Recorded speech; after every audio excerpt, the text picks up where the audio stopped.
YouTube Live should be going now. Now, okay? We are live on YouTube as well.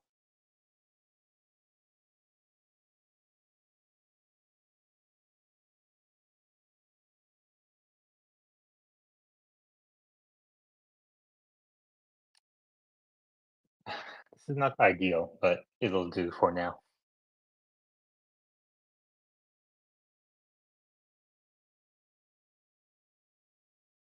All right. So YouTube right now should be seeing my X page of value analysts.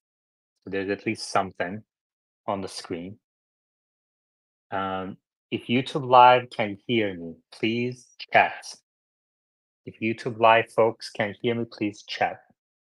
Any questions, comments, please request to speak. Let's switch this to Tesla Live.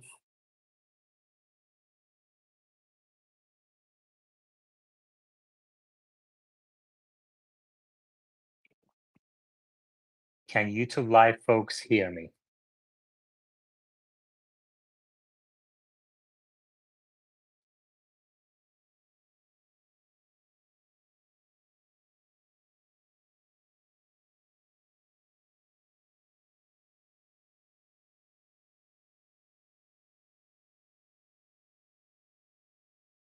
If YouTube Live folks can hear me, there we go. Wes Hicks says, I can hear you. Great.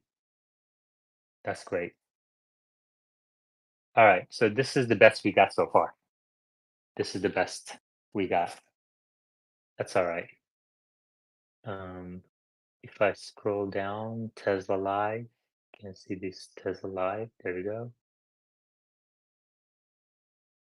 Over here, this is what I didn't want, but that's okay.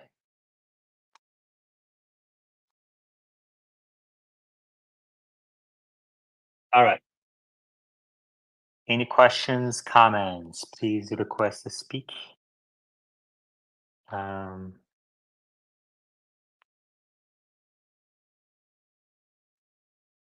I'm gonna send a message to speakers if anybody wants to join.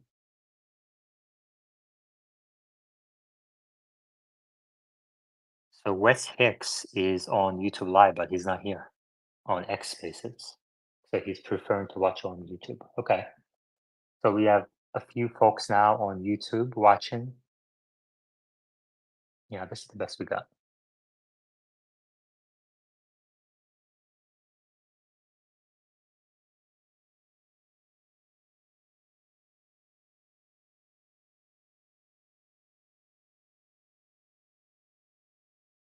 Any questions, comments? Please request to speak. Any questions, comments? Please request to speak. Tezali is here. All right. Let's bring him up. Yeah, let's do a what's up, Yaman? When are you going to have Omar on so he can tell us about his Cybertruck? All right, let's. I'll message him real quick.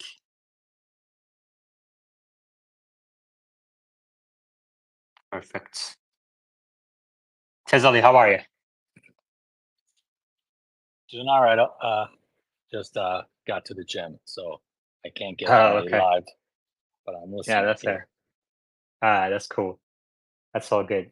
You know, the one good thing on YouTube right now is that people can at least can at least see who is speaking. So they see my page, and when someone comes off mute, their um, their alias shows up at the top on the top right. So at least we got that going. So that's good.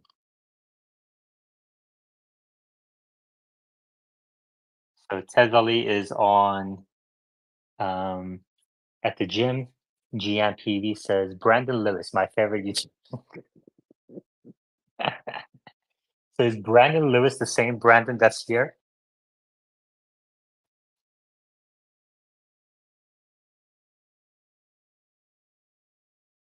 Yeah, I can even show it up.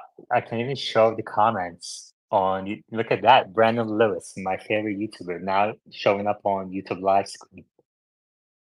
This is cool. I like it. About Tesla's here. Is that the same Brandon or no? Doesn't look like it.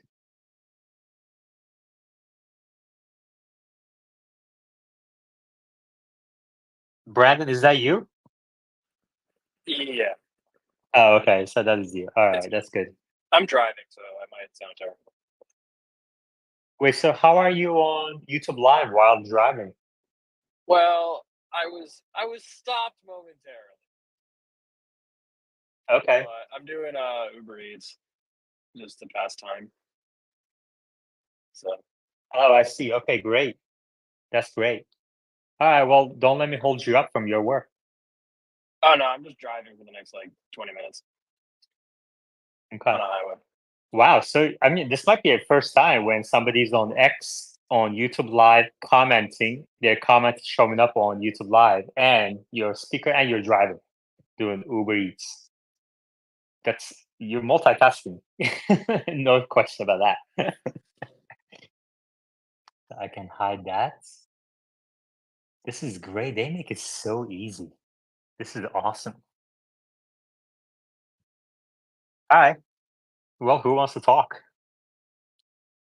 We got Saturday night. I can even leave my laptop here and that can stay on StreamYard and I can go for a walk in the meantime, I think. So if I turn off, okay, let's see if the space is gonna stop. I'm gonna turn off my iPhone or turn the screen. I'm gonna lock the screen. Let's see if that turns off. Okay. Did anything happen? No. It's still going No, on, baby. Let's go. Wow. This is great. I can even have walk mode this way. This is awesome. I am so happy. The only thing that's missing right now is if I try to switch to another tab, I lose audio. Like I can use the laptop to do stuff, but if I want to show something else other than this x.com page, YouTube Live loses audio. So that sucks. But it's okay. This is better than nothing. We'll can figure you that one out too. minimize? Can you minimize the screen so you can still see the homepage, but then you can have like the Tesla website as the main screen? No, I have to tell StreamYard which tab to pick audio from. So I can't disconnect the audio from the visual at this time. But I'll figure it out. I'll figure that one out too, step by step. This is better than nothing, right? People can at least see who's talking, so that's good. Let's see if About Tesla wants to come up and give us an overview of where the software rollouts are going, or if anybody else wants to come up. Brandon? Yeah, I just wanted to make one prediction. I said this the other night. I just want to get it on record. I don't know if I was the first one to say this, but I feel confident that they're going to launch the new Tesla Roadster in a Starship into orbit around the sun, as they did with the first one in the Falcon Heavy. That's my prediction. But when do you think that's going to happen? I think the product launch, like literally product launch.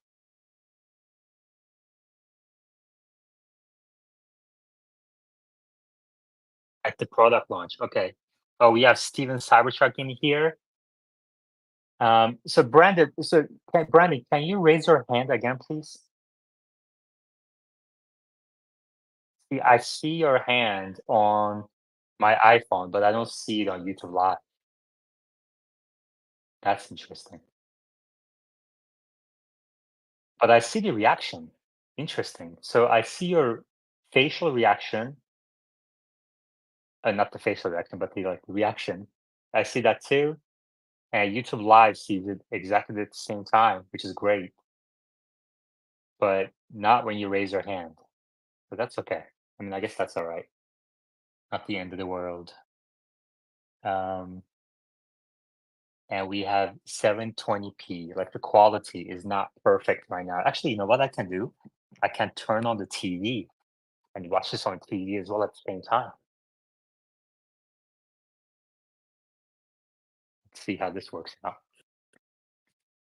I'm I'm like a kid in the playground right now, just experimenting. I love it. Um, who wants to come up and chat Tesla?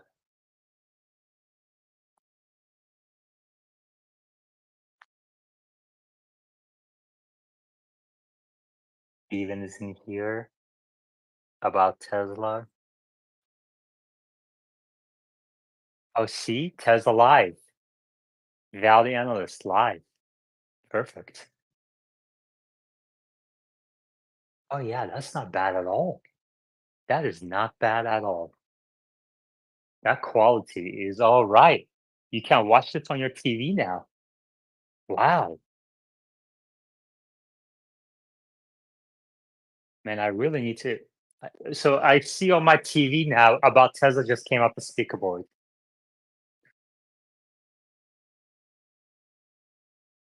About Tesla, go ahead. Hi, Alan. How are you? Oh my gosh, this is great. You're having fun today? Yeah, the TV is delayed by a few seconds, but it's not bad at all. But usually, the spaces are delayed by a few seconds as well, unless you come to the board, right? Well, the space is way more delayed. Actually, like you can hear like 20 seconds ahead if you're on YouTube Live or if you're watching on your TV, YouTube Live. Um, because the space listeners are in some sort of other connection, I think. But this is perfect. And let's see if the computer is heating up. No, it's fine. The computer is fine.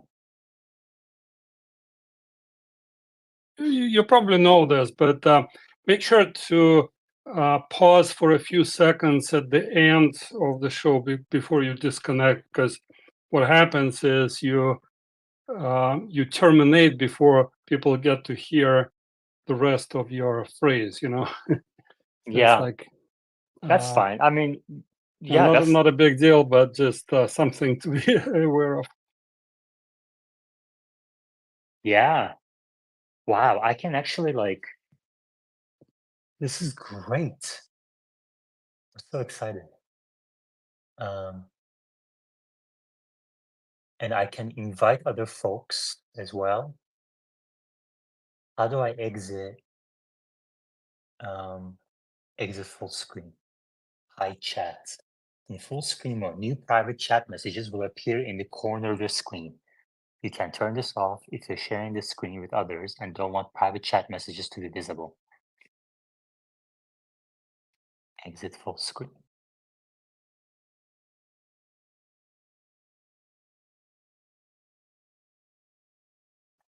Okay, great.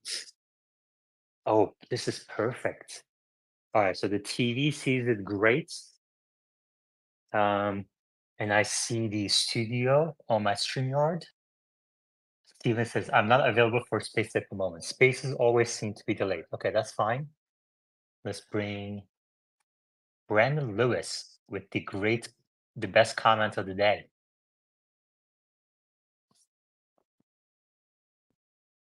All right. All right. Now let's see. Here's what we're going to do. I'm going to get off Wi-Fi on my phone and let's see if that still works. So who do we have on YouTube? So we have Steven on YouTube Live. Steven checking. Oh no, he's not. Is he on there? No, that's all right. So about Tesla, can you hear me right now? Yes, I can. Okay, now I'm gonna get off Wi-Fi. Let's see, you still hear me.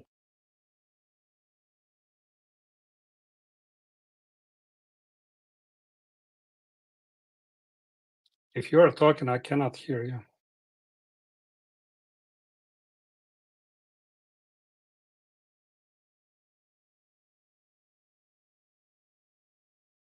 Unmuting, just no sound.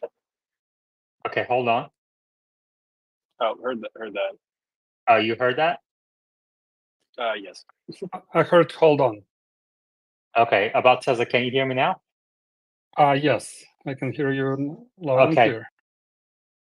What about YouTube Live, folks? Can YouTube Live hear me, Steven? Or anyone in YouTube Live? If you can't hear me, please.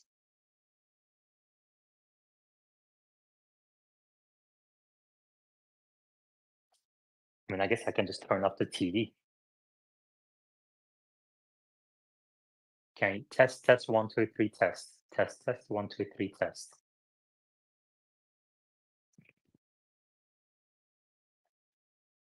Oh, great! That works too. This is great. I can go for a walk while Michael Sola says we can't hear you. Oh my gosh! Wonderful. We've got a setup.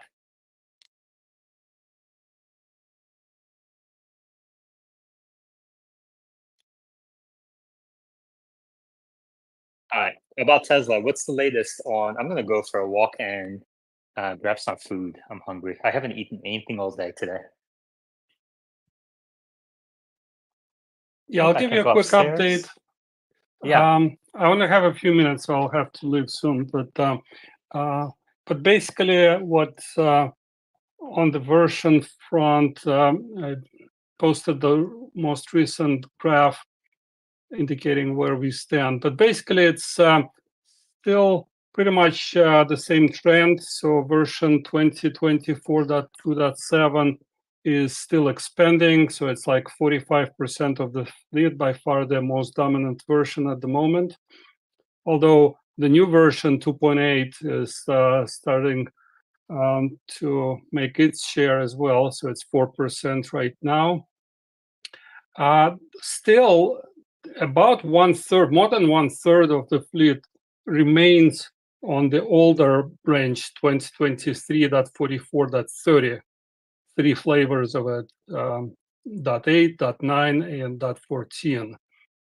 Which is interesting. It means that they're still preserving the option of updating that part of the fleet to the latest V12, V12.2.1.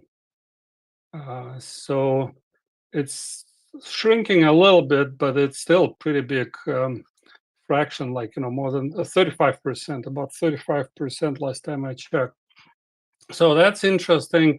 But so there's still hope that they will release another version, and it may still be on that 2023.44.30 branch as it's been so far. However, at some point they will probably move it to the and merge it with the latest GUI.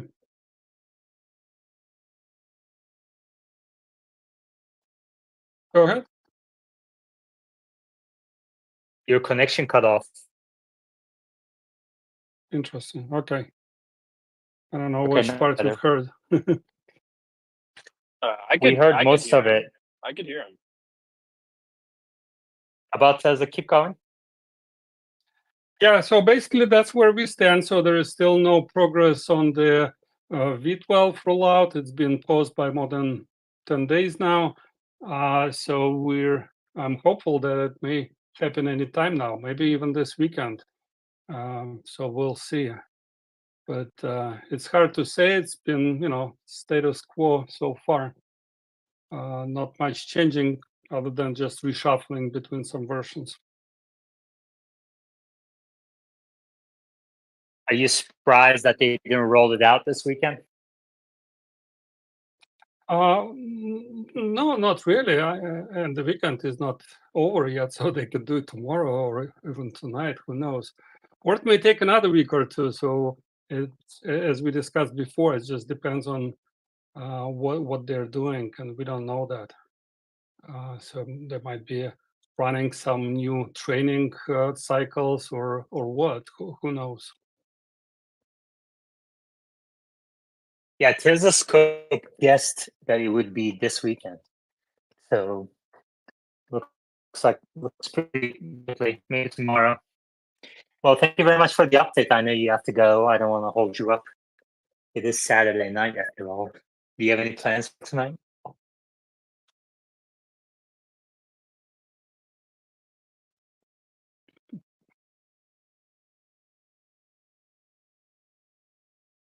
Just some family time.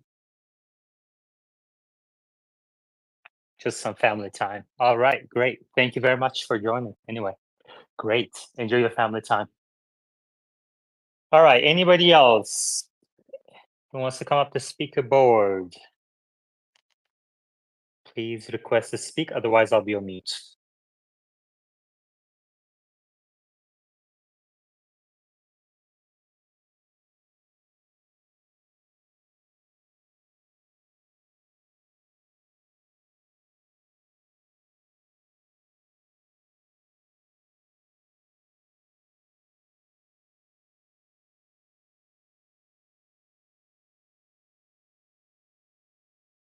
You know, I can go through these posts now, let's say by Sawyer, and the YouTube Live folks can see it.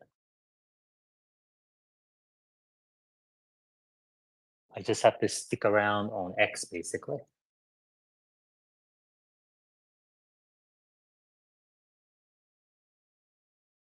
Yeah, that's great. You know, I can even love the videos. Keep it up, JB says. How did you put spaces on YouTube? I'm using StreamYard and I can.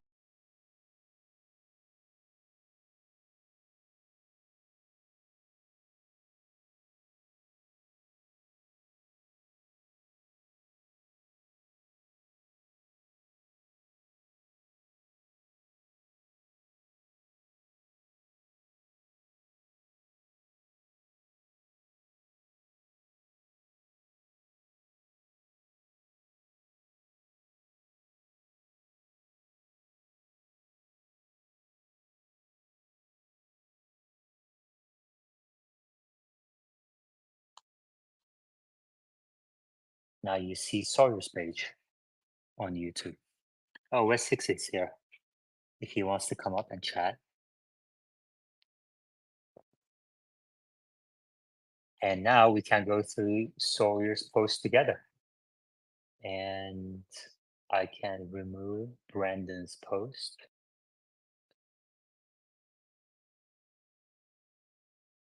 How do I do that? Start. There we go. Hide that. Live. Now that's off. This is wild magic. Any questions, comments? Please request to speak. We have X space going on, and we have audio, video on YouTube Live as well. So Sawyer says, let's go through this together. And I can see it on my TV what YouTube folks are seeing. Perfect. Starting March 1, all customers who take delivery of a new Tesla by March 31st and trade in their existing vehicle will receive 5,000 free supercharger miles. Supercharger miles will expire after 2 years from the date of delivery. Yeah, that's great. Oh, this is great. All right. And a link to where it says this. Perfect. I can actually even like make this smaller. Zoom out a little bit. Right? Yeah.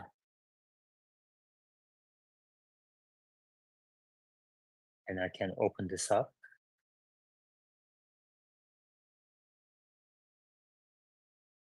Great.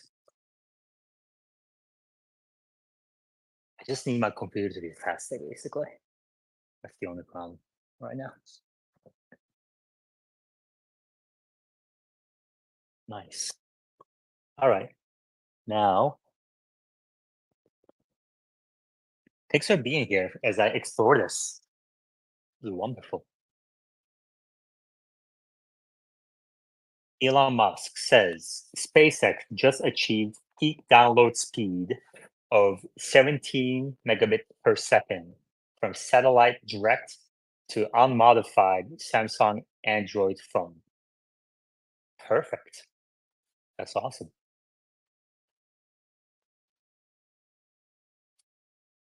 So what happens if I pin this up here? Oh no, I can't do that because this is macro analyst. Oh no, I can do that because macro analyst is speaker. Perfect. So if I pin this up here, um,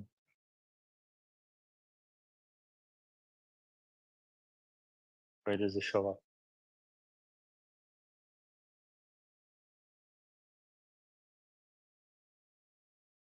Anyway, oh, there we go. It's right below. Oh yeah, great. Actually, that covers. Perfect. This is awesome. So now, if someone, Brandon, can you talk for a second? Yeah, I can, but I'm standing outside somebody's door. Oh, great.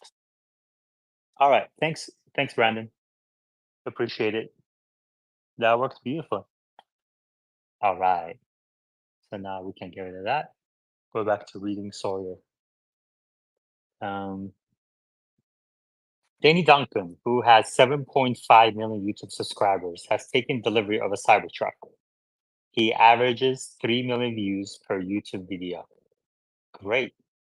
So we have a number of celebrities, probably a dozen or so celebrities with millions of followers who own Cybertrucks. SpaceX says 5 years ago today, Falcon 9 launched Demo 1, SpaceX's first crew capable Dragon spacecraft. All right.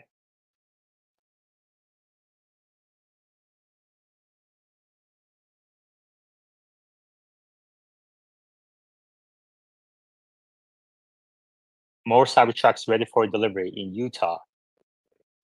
Okay, great. The hype is gone from electric vehicle industry. EVs are becoming boring appliances, says Eric Reguli, European Bureau Chief. Hmm. Associated Press article. No, that's just picture. It's an opinion piece from Rome, European Bureau Chief. Hmm. Okay. Sawyer says Tesla continues to send out new Foundation Series Cybertruck invites. So there's one problem here. So the YouTube Live folks can see all the emojis by the standard. What's his name? The standard collection, and it's super distracting. Just the constant emojis. Should I just kick him out? I could just kick him out, or he could just stop. All right. Your limited edition Foundation Series Cyber.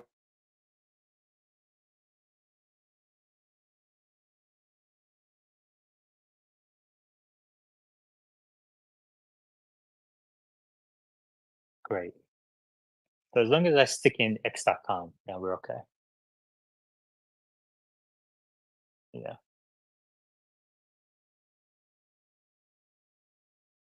Sawyer says, here's a lawyer's explanation of why they want $6 billion paid in Tesla stock rather than cash. Quote, we're prepared to eat our cooking. This structure has the benefit of linking the award directly to the benefit created and avoids taking even 1 cent from Tesla balance sheet. It's ironic. If I go on to this tweet,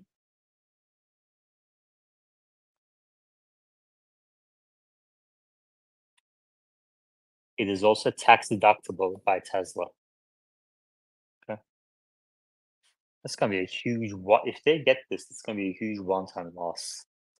No, I guess it's gonna be dilution. Same thing. Kinda. It's huge. No, it's gonna show up as a loss. Guess, yeah, it's a legal fee. Anyway, what a mess. The legal team for a shareholder who voided Elon Musk's Tesla pay package asked a Delaware judge in a Friday court filing to award them 29 million shares of the EV maker as fee, worth about $5.95 billion. So BB says, hit the thumbs up. West 6, can't tonight, but definitely would enjoy a chat in the future. That's the article on the hype is over is BS in IMO. After 2 years, I still enjoy driving Tesla over ice, says Steven. Okay. So if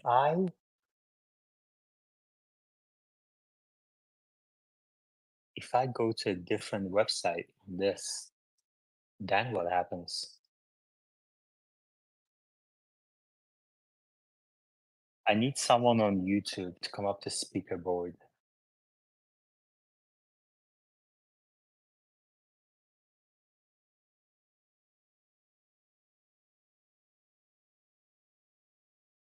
Brandon, are you still on YouTube? So the problem is you on the phone, you can't be on YouTube and Spaces at the same time. To like pick one. Okay, that's okay. So if somebody who is on both could please come up to speaker board because I want to try something. Like what happens if I on this page go to another website?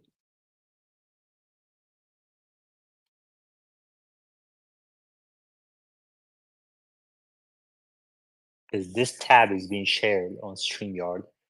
So YouTube folks could, but they're not going to get X audio. Yeah. This is so funny.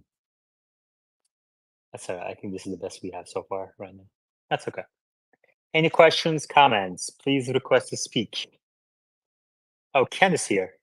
Let's see if Ken has anything to say about the legal fees that these guys are requesting.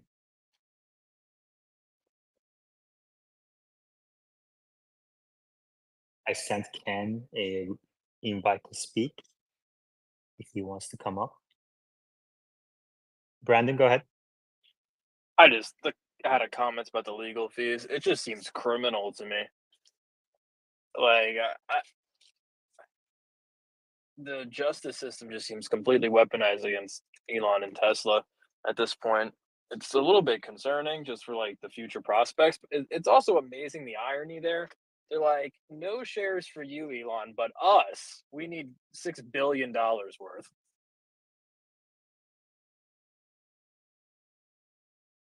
That's true. Ken, what do you think?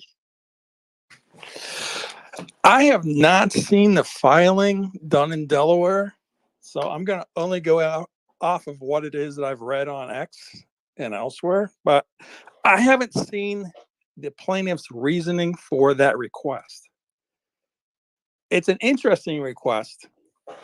I don't know if they're following Delaware law or not with that request, but at best, or I should say, well, it may be at worst, they're saying that they provided $15 billion worth of benefit to the plaintiff.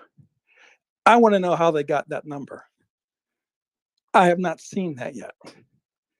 I went to the court to see if I could get that filing, and I don't see it on their docket yet. So if somebody has it or has seen it and they can send me a link or know where the link is, that would be awesome. I am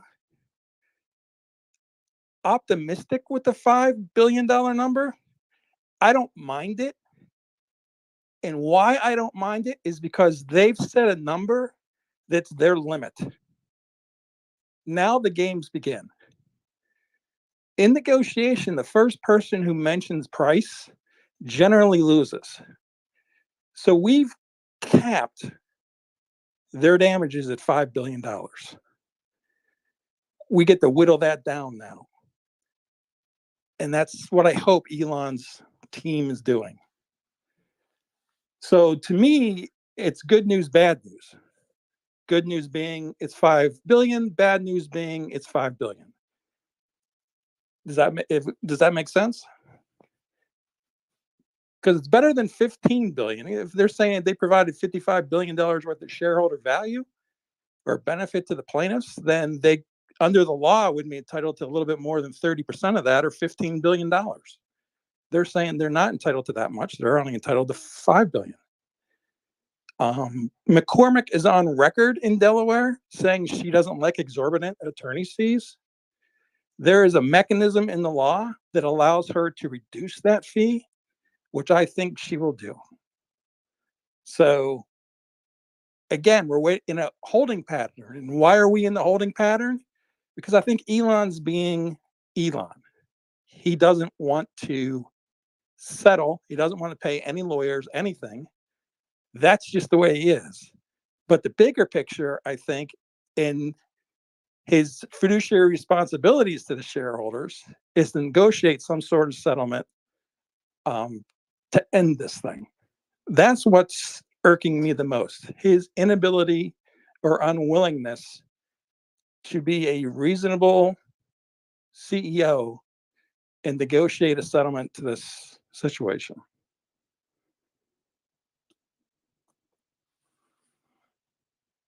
Well, I mean, I know a few people who would disagree with that last part. I mean, I guess they agree with you that if he wanted to settle, it would be over. But a lot of people don't want him to settle, And on principle.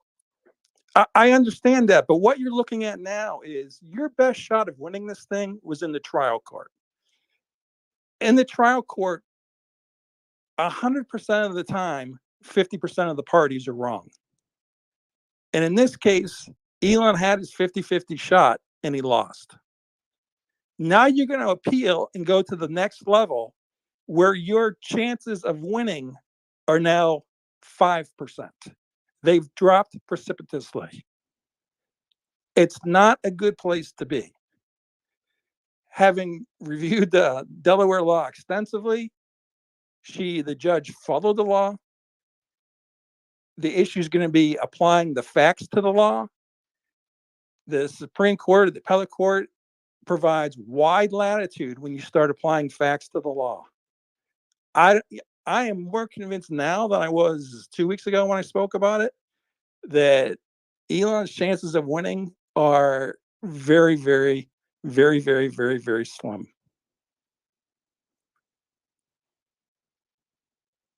Yeah. So what do you think is the most likely outcome here? Elon being Elon, I think he's going to appeal it. So you're going to have a 30-day notice from when the final judgment gets. Well, actually, they're going to go to in front of McCormick and argue damages. That's going to be very interesting. That's the next step. They're going to argue their request for $5 billion worth of damages, and we're going to get to see what that request is made up and whether or not the judge agrees or disagrees. Because at the end of that hearing, she's going to have to set a number. So their arguments for and against are going to be very revealing. She kind of she did put Elon in a bad spot. The reason why she didn't award damages in the first place is because Elon never argued what he should get paid, what was fair compensation. So what she did is put Elon in a bad spot because he has to argue, yes, $55 billion was fair and equitable from what I provided to the shareholders. That was one of his main arguments. And then on the other hand, I guess she was expecting him to argue, if you don't believe that, then hey, 30 billion was fair. So you're kind of arguing against yourself. That's not a great place to be in. But in the end, since he didn't argue what he thought he was fair, she didn't say, hey, this number is fair. She just rescinded the contract, put both parties back into 2018 where they were, because those 12 tranches are still there and available. Okay. So that sets up an interesting argument on the plaintiff arguing for the 5 billion when she put them back into 2018. In 2018, those 12 tranches were only worth 2.6 billion. So if you put your parties back into 2018, how can you award the attorneys 5 billion when in 2018 those transfers were only worth 2.6 billion? I want to hear that argument. Brandon? Yeah. So I mean, Ken, what kind of precedent does this set though for shareholders? One judge and some guy with nine, and some lawyers and a guy who owns 9 shares of Tesla can just overturn the vast majority of shareholders. How does that work? I mean, then what's the point? Under the law, you only need 1 share to be a party withstanding.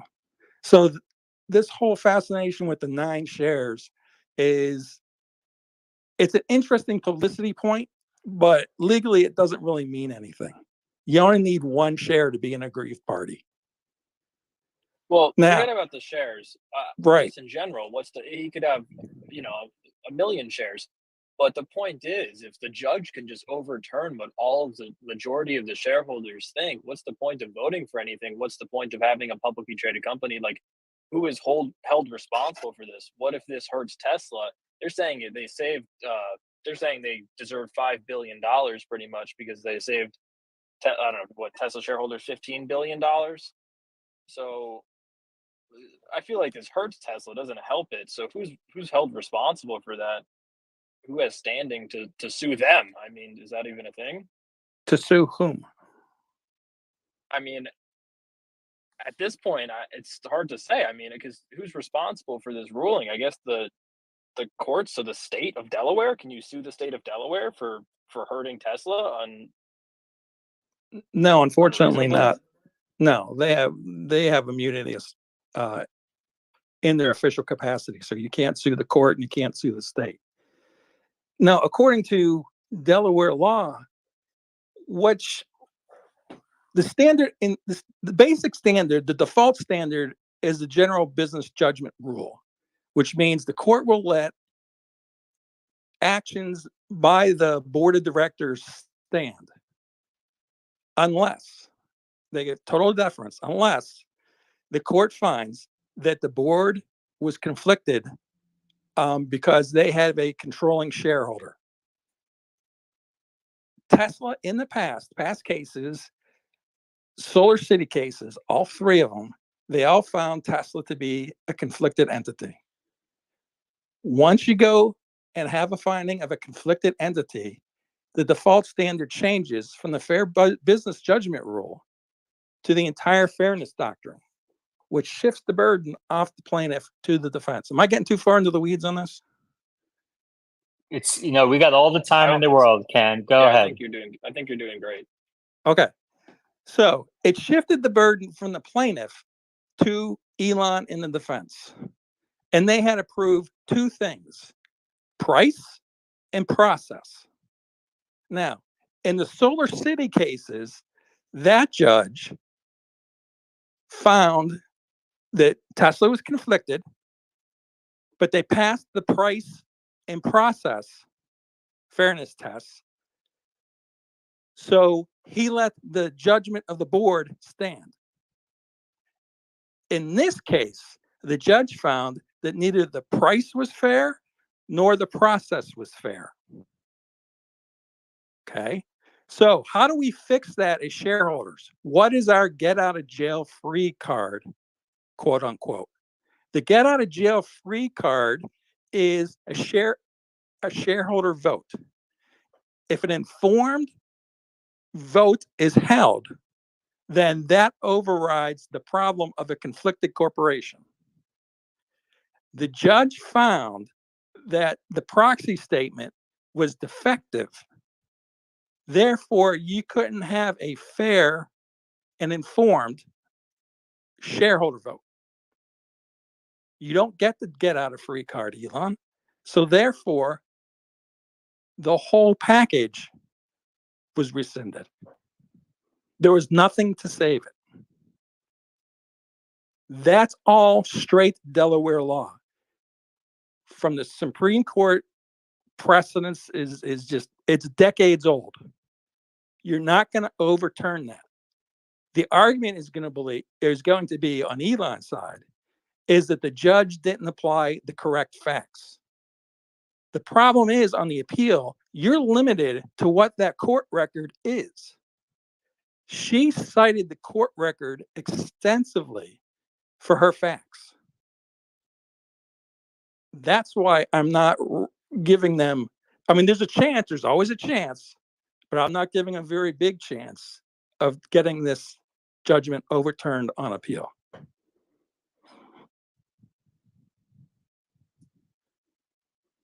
So then you look at damages. What can you do about damages? She didn't set a pool. She didn't say this was fair. This is what. Let's just. I'm going to use an example. She didn't say $30 billion was fair. Therefore, the plaintiff gets the difference between 55 billion and 30 billion, and you're going to create a pool of money for the plaintiffs. And out of that pool of money, then you'd apply the damages laws and you'd come up with a price. And all the damages laws are in a couple different cases, from Dell Computer to America Mining to AMC Entertainment. That's pretty funny. AMC Entertainment, the apes are kicking in here. That they're on a sliding scale based on those damages. She didn't set any damages, so you're arguing a fictitious figure, right? Right now, if you put him back into I would argue, if I was Elon's team, if you put him back into 2018, there are no damages. The plaintiffs have what they started with, and Tesla has what they started with. What damages did you recover? What benefit did you confer?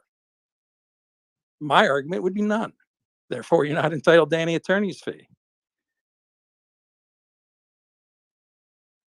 Judges. Brandon, and in the meantime, if YouTube folks have a comment, you may leave a comment, and I can actually post it on the visual as well at the same time. So Ken is talking.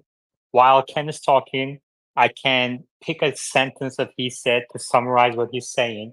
I can post it on YouTube Live, or if somebody has a comment, I can post that on YouTube Live as well. So we can get interactive on YouTube Live, which is cool. Brandon, go ahead. Yeah, Ken, I like your legal analysis here. It's very interesting. What's your personal opinion? Do you agree with the judge? Would you say that the board was conflicted? I mean, it's pretty stupid to assume that shareholders don't realize, for instance, that Kimball Musk is Elon's brother. Like, I don't understand how this is conflicted necessarily. What do you think? It's not conflicted for people like us because we hang out in Tesla YouTube spaces or X spaces or whatever this is called. We're not your typical shareholder. You and I are informed, and you and I understand that the board can be conflicted, that Elon probably controls the board, and we don't mind that. But the problem is this standard is set for the reasonable, ordinary shareholder, whether or not they understand that the board was conflicted at the time of the vote. And according to the judge, the proxy statement failed in making that very clear and very obvious that the board was conflicted, that this wasn't two independent board members agreeing to this, that those two independent board members were actually very close friends with Elon, derived a lot of their wealth from their transactions with Elon, and were buddy. And frankly, the testimony of those board members said it was not an arm's length transaction, that it was very conciliatory between everybody. Everybody got along in the negotiation. You can call it a negotiation, everybody was on board. There was no back and forth. So the judge said it's conflicted. And that follows the precedent that was set in the Solar City cases. And that's where you get this judge's first line of, what was one of her first lines? We're going to boldly go where no court has gone before. She was referring to those Solar City cases. She was trying to be funny in making a SpaceX reference, kind of in the weeds or whatever, but a nerdy reference that, okay, he runs SpaceX, he knows space, Star Trek. We're going to go where no court has gone before. That's where that line comes from, in my opinion. I think that's where that line comes from. She was trying to be nerdy funny.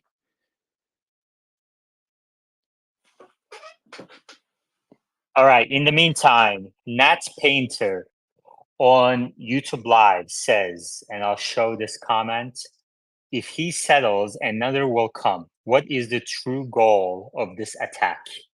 Nat Painter asks. And we also have a poll going on now on YouTube Live. Should Elon settle? Yes or no?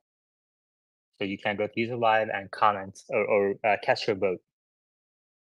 All right, Ken, what do you say? What do you say to those who say if Elon settles, another lawsuit will come?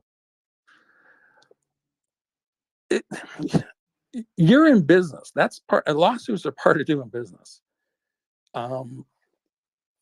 So what you can do is admit that they're conflicted. There are a lot of companies that are conflicted. Meta is conflicted because Zuckerberg owns the voting control of Meta. Ford Motor is conflicted because Bill Ford Jr. and the family owns 40% of the board vote. So there are lots of companies with conflicts. This isn't a novel case. This is ordinary business. Admit the conflict, put it in your disclosures, and be upfront and deal with it. Now you're going to have an informed shareholder. They can't use that argument anymore. So move out of Delaware if you want, go into Texas or Nevada. And again, I prefer Nevada. Create 2 shares of Tesla stock, one with more voting power, and let Elon have those voting power shares. There, problem solved.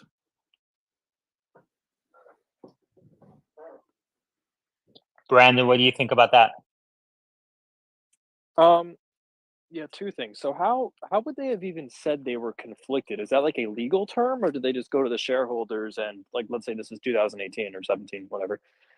Did they just go, by the way, we're all like besties with Elon. That's his brother over there. We just want to give him $50 billion in the future. So all good with you guys? Like, how does that play out? That's a great question. Elon and his brother technically didn't vote. So what you would do, you put a disclosure in there saying the board and Elon both agreed. It was a collegial negotiation. He approached us with this plan. We agreed. There was no countering. You gotta disclose. You can never disclose enough. So yeah, if you want to come out and be blunt about it and say there was no pushback, this isn't an arm's length transaction, but we believe that all shareholders are going to benefit and we support Elon and Elon's suggestion. Yeah, I mean, that's great. That's great disclosure. But they didn't do that.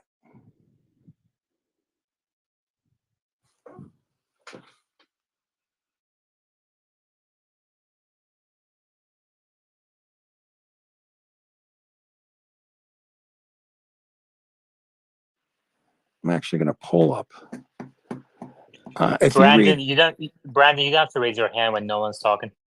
Okay. My AirPod died, so I might sound slightly different, but they're charging right now, so we're all good. Sounds Ken, fine.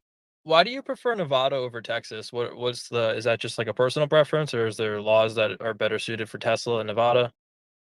Nevada has, Nevada has a more robust body of business law. Texas is just starting their business courts. So there's still, compared to Nevada, there's still a lot of uncertainty about Texas courts. And compared to Delaware, there's a heck of a lot of uncertainty compared to Texas courts.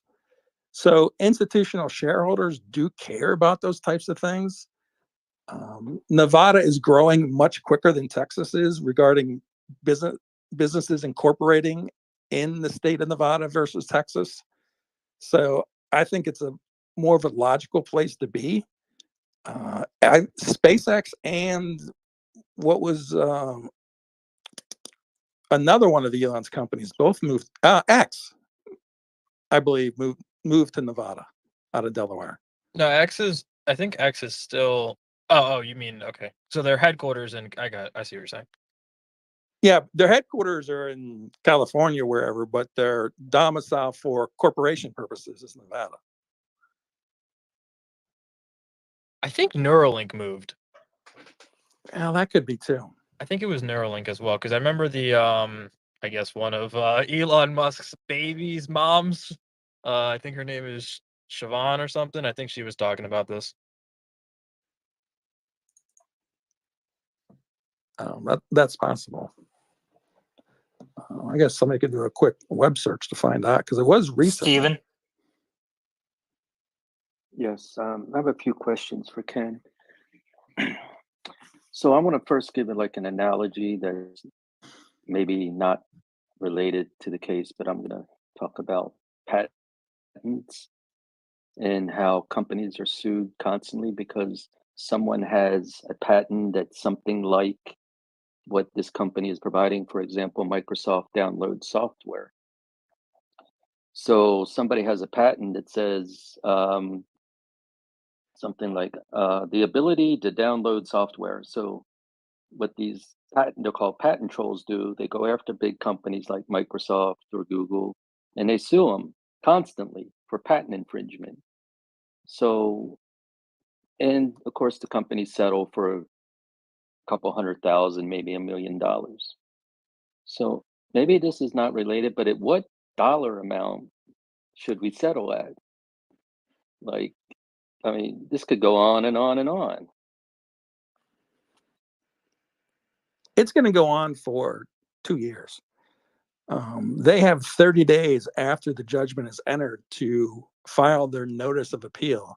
And then once their notice of appeal is filed, that generally takes anywhere from 1.5 to 2 years to get a final decision. So you're looking 2 years out at a minimum from now. So I don't like that hanging over Tesla. I think there's a way to resolve it. And I actually suggested a win-win-win that they could incorporate and get this thing done.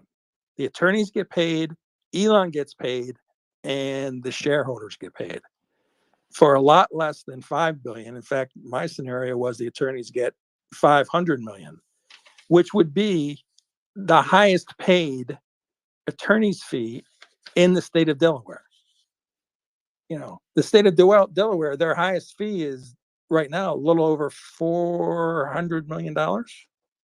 No, largest Delaware attorney's fee award is $266 million.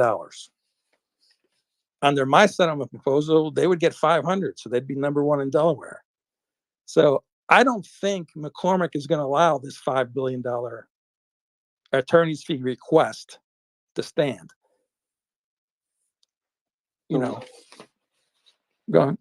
At what point do you think we'll get a little bit more clarity of what the, I'll call it penalty, will be? At the hearing they're going to have when they argue the $5 billion request. And I got to hand it to the attorneys. I'm going to tell you, I didn't think of it. So I'm going to give them a kudos for requesting stock. I saw that and I laughed and I go, oh my God, that's not a bad move. That means they could be owners of the company. Correct. I don't think Ken, we have a question. We have a question for you in comments to live chat, and the question is coming from Nat Painter again. If they are awarded shares, if the lawyers are awarded shares, is there a lockup period? no.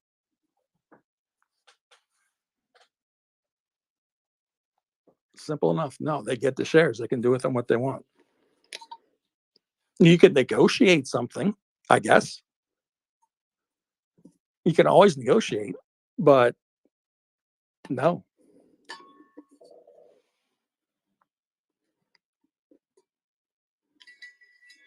So where would the next question should be, where would those shares come from?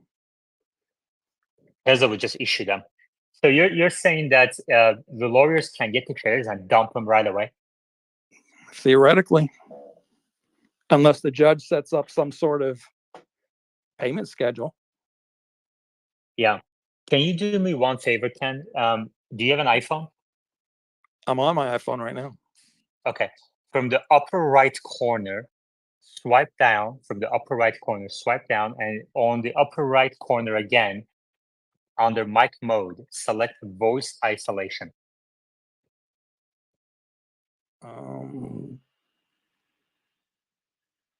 While you figure that out, Jose Nunez says everything is negotiable. All right. Yeah, we have a nice setup right now. All right, Ken, were you able to figure that out? Now you're on mute though. Yeah, I muted. You said swipe down, which took me back to my regular screen. Now swipe down from upper right corner of your iPhone and you'll see mic mode. You can select the voice isolation in there. Oh, I got it. Okay, is that Yes, much better. all right? I'm an early Gen Xer, so right on the Gen X baby boomer line. So you got to give me a little break on this stuff. Oh, you got it. You're doing great. I'm a boomer and I get it. No, I'm joking.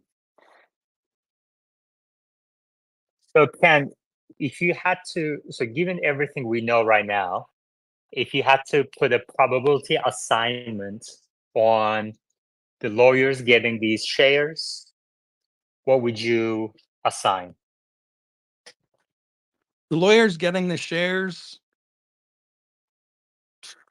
man, that's a novel request. I can't see that happening, but you got to, there's 5%. 5% chance. Okay. Yeah. Yeah. I just don't see how you can sue a company that's so conflicted, but yet become an owner of the company. That just doesn't make sense. If you can give the shares, you can give the cash. And I think the judge is going to deal with what she knows, and that's cash. I mean, that's like, a personal injury lawyer going in and suing for a car accident and winning and then asking for a car.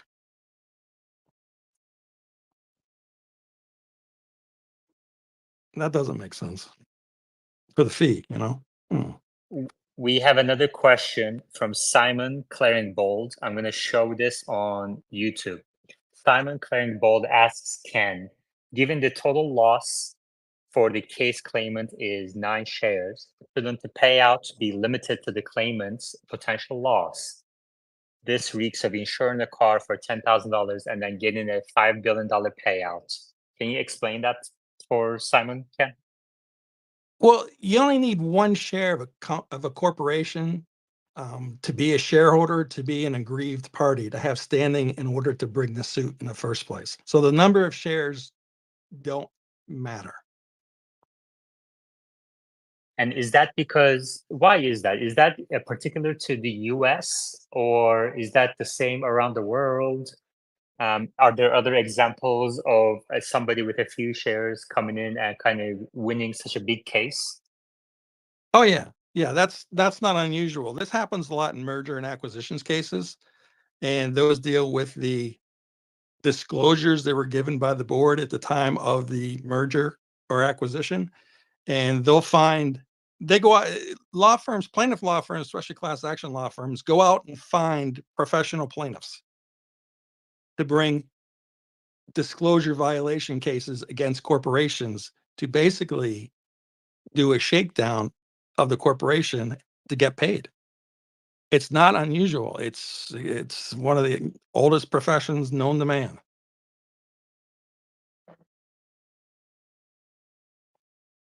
Happens. Is there another kind of big profile case that you can think of? Yeah, Dell Computer. Dell Computer. Yeah, Dell Computer. I got it right here. And this one, Dell Computer, was in 2000, was decided in 2023. Dell Computer was buying EMC at the time, and they did not give proper disclosure. So they went and was the allegation and they went and sued shareholder. Not sure how many shares he had exactly to say, because it doesn't say in the opinion. But they got sued for lack of disclosure, and conflicted entity, and they settled the case short of a trial. They settled for $1 billion, and the plaintiff's attorneys got $267 million. Yeah.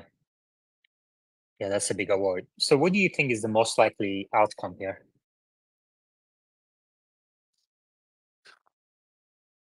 Absent a negotiated settlement, which would rely on Elon, and I'm going to go back to Elon being Elon and not allowing it, I think he loses on appeal.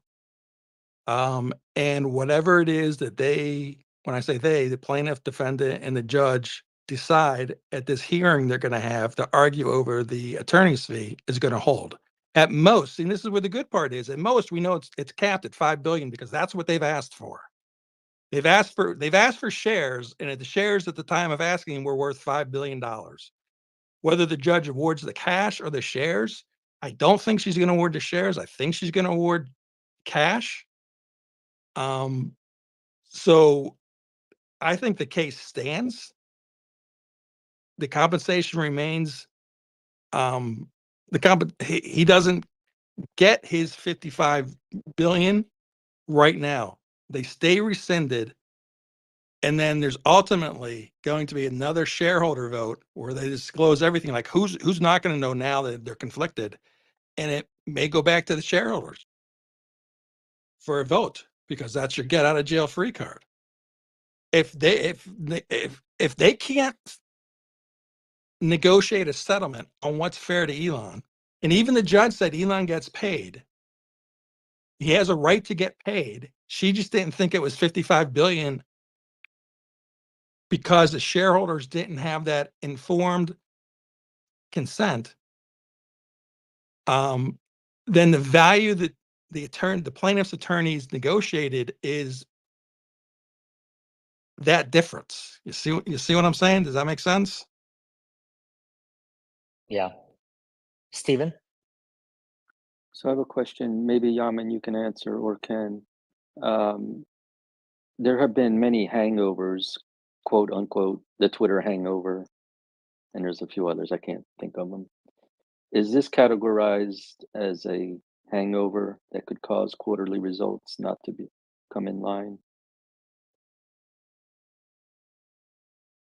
I mean, I can't imagine.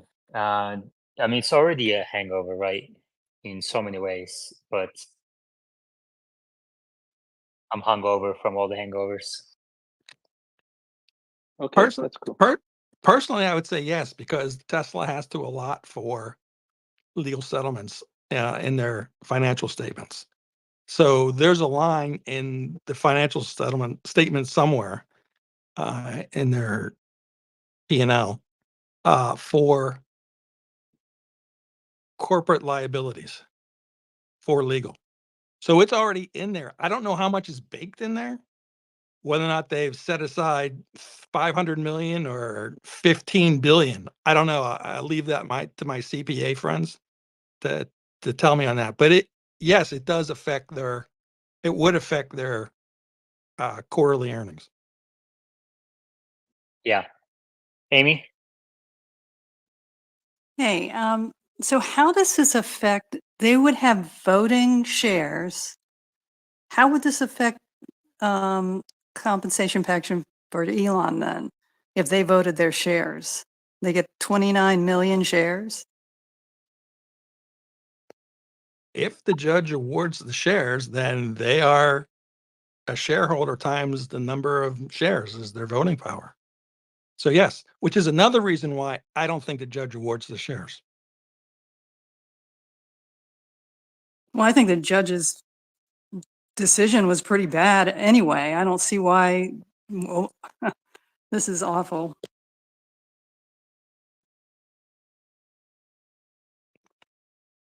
No Interesting, hands mode. interesting fact on the history of this case. When this case was originally filed, the case was assigned to the same judge who heard the Solar City cases. He was 6 years into his 12-year term, and he resigned. And McCormick took over the case at that point in time.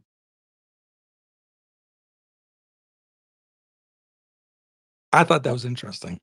I was going to say, this is going to sound crazy, but could they turn around and just use the 5 billion and buy shares and then affect Tesla?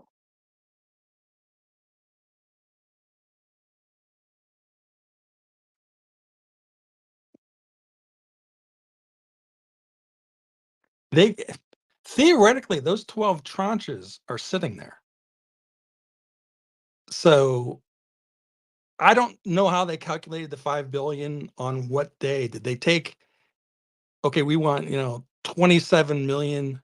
Did they decide 27 million shares on March 1st and they took the value of the share at March 1st to come up with the 5 billion?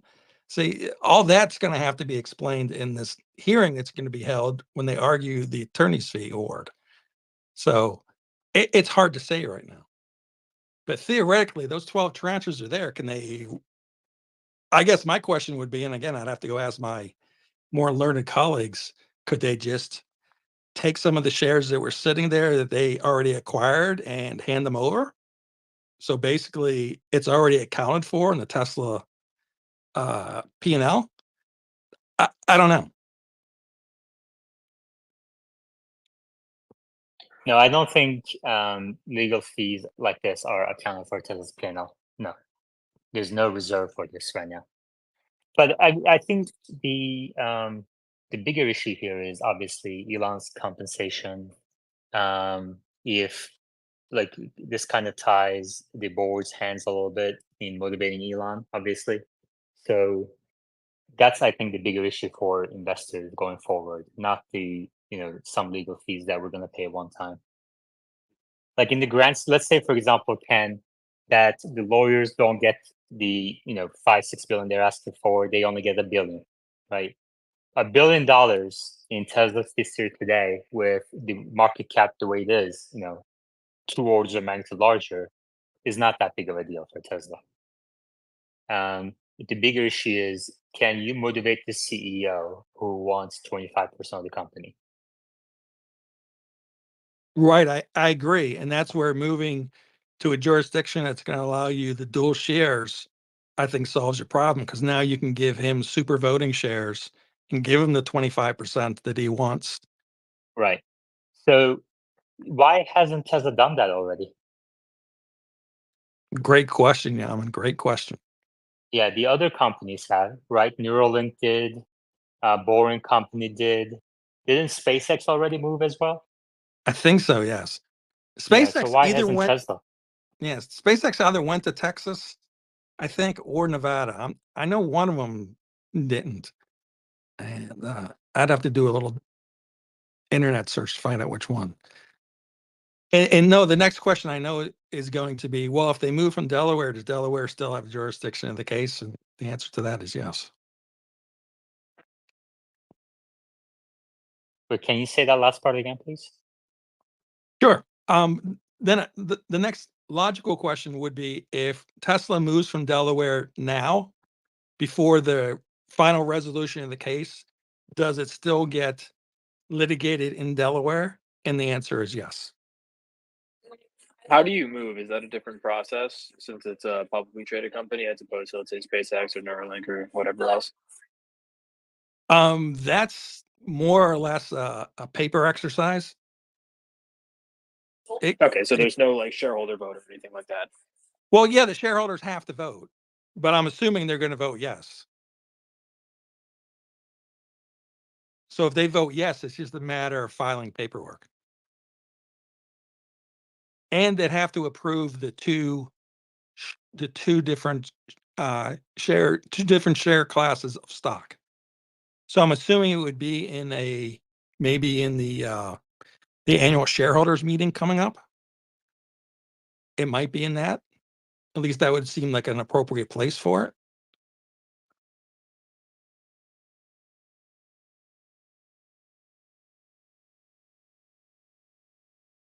So isn't the reason companies incorporate in Delaware is because of the tax structures, and moving out, they would pay higher taxes. Yes and no. There is I shouldn't say flat fee, but there's a sliding scale depending on the size of the corporation that you pay per year. And I think it's like 250,000 right now, if my memory serves. So if you moved out of there and you went to Nevada, you'd pay Nevada state tax, which Nevada doesn't have a state tax. So you wouldn't have to worry about that. Tesla, since Tesla already has its headquarters in Texas, they are subject to the Texas franchise fee already, which is 0.075 or 0.75% of their gross margin, I want to say. So they're already paying that. So moving to Texas, you wouldn't be adding any taxes on to that.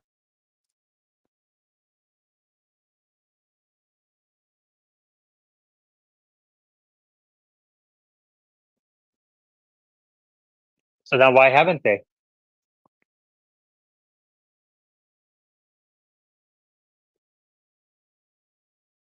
That's a great question. And as far as I can, this is just speculation on my part, no insider information whatsoever.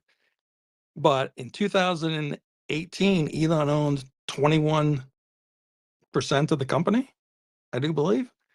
And then he had to sell 8%, or for what, 21 down to 13? Yeah, so 8% to buy X.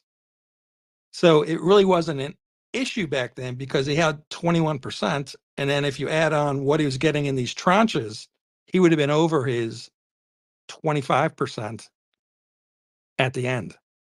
So he already had it. But since he bought X and sold 8% down to 13%, now that creates the need to replace that voting control.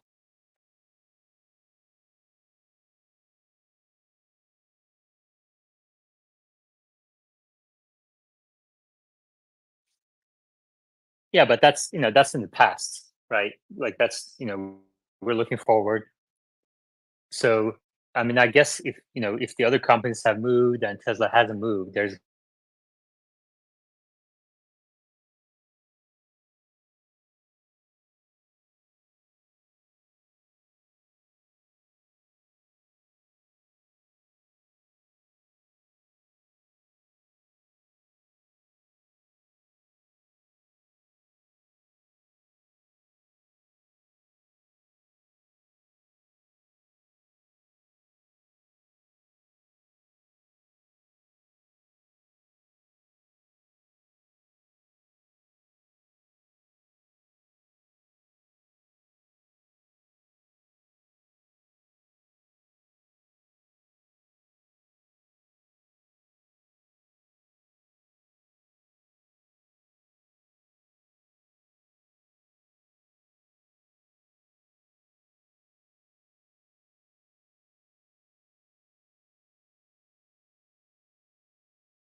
Yeah. Hi, Yemen.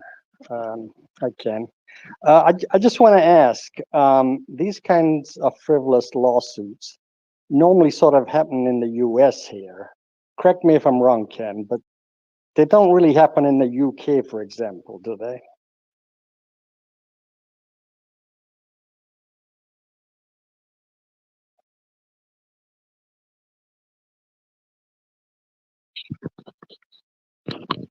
Yeah, I wonder if anybody else can comment, but as far as I'm aware, they don't allow this kind of stuff to go on in England, that I'm aware of, and possibly other countries too. But somehow in the US, you're allowed to get away with this sort of thing. It's just so common. Anyway, that's my comment.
Uh, I was just gonna say, could you reiterate what you had? I'm glad everyone can hear me. I've been having technical issues, but can you reiterate what you said earlier briefly?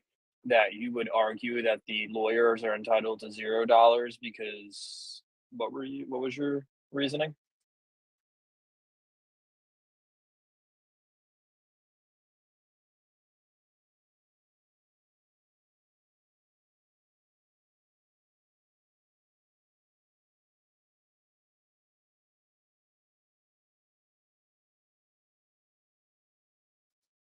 So we're time traveling,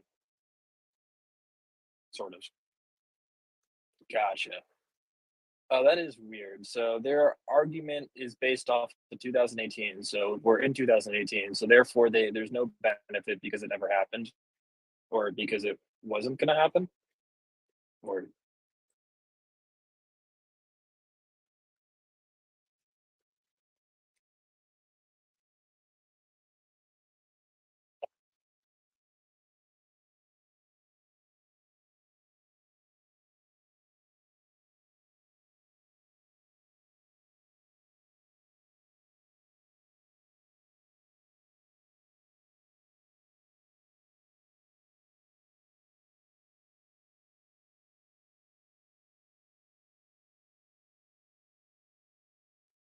that's such an interesting argument. I wonder if that's something that they would actually argue.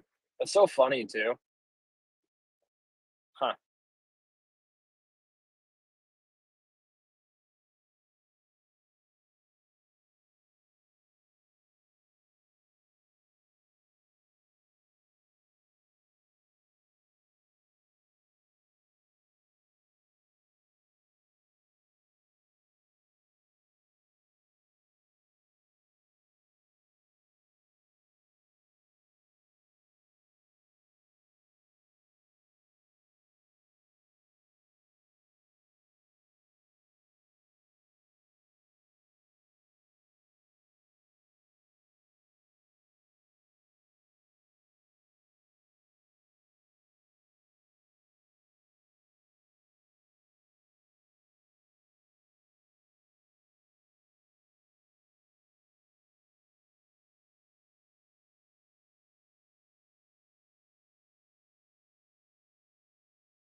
Where do you practice law at, Ken? What state? Oh, so you're just a genius. You just I said you're just a genius then. You just know all the cases.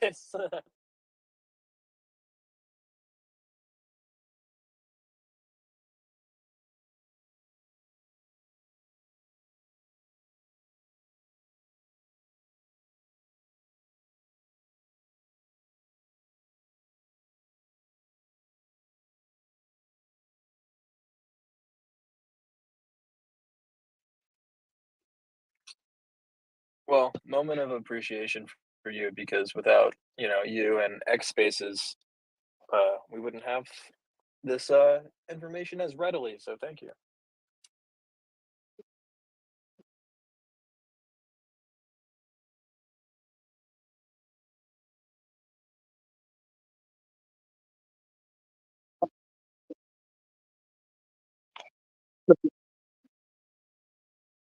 So Ken, are you saying that if you have shares that you might have bought before 2018, that you benefit somehow? How would that be?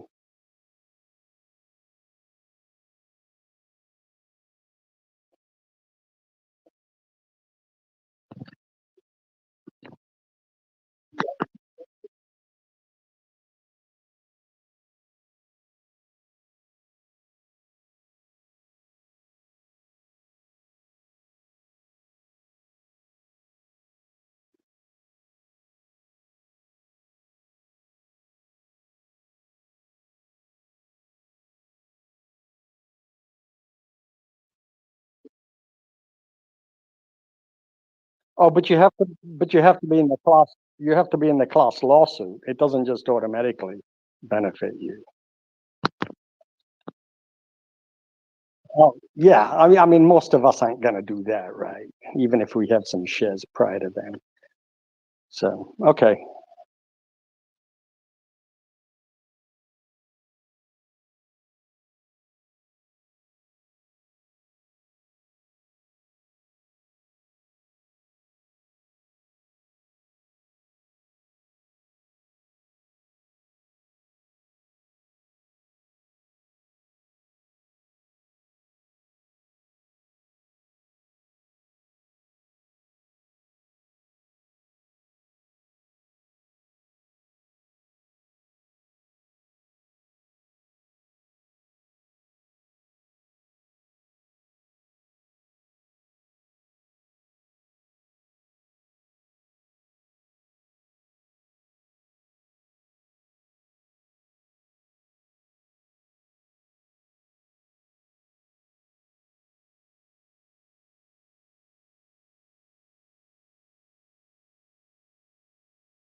But I thought there was only one guy in the class law action suit. Are you saying there's a whole group of shareholders? Okay.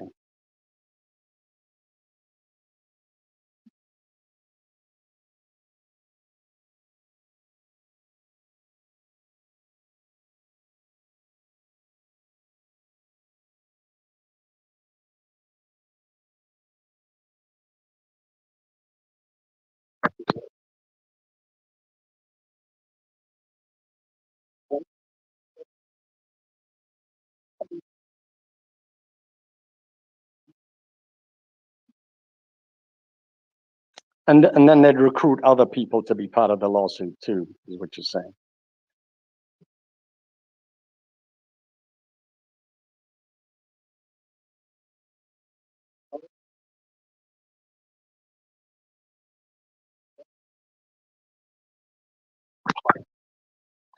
And any person that likes Tesla is for Tesla. They're not going to want to be a part of that, right?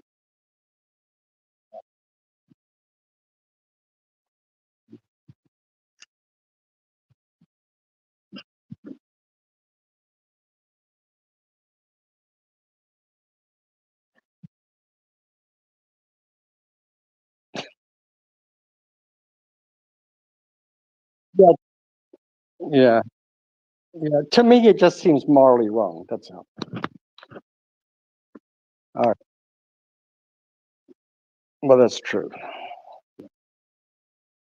If you had a magic wand, would you reform this system in some way? And if so, how? If you're asking me, the answer is yes. But I'm asking Ken actually, but I guess anybody.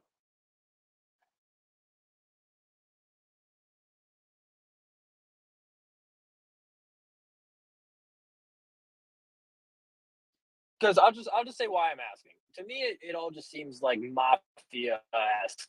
Like just seems bizarre. Like it's a shake of these large companies. It's not a shakedown of the large companies. It's a shakedown. And some of these if they do anything for a while, so it's really just for what reason.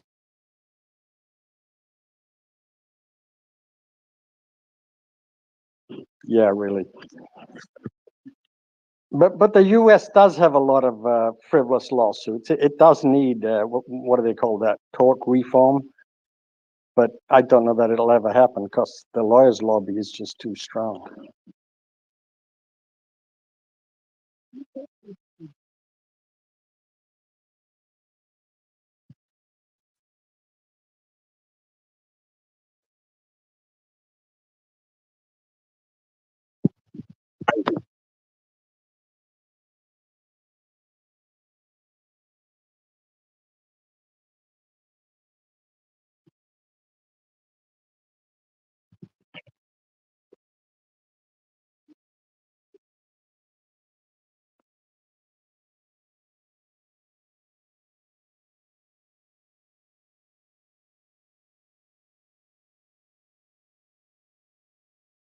Well, my definition would be anything that hurts the company. Is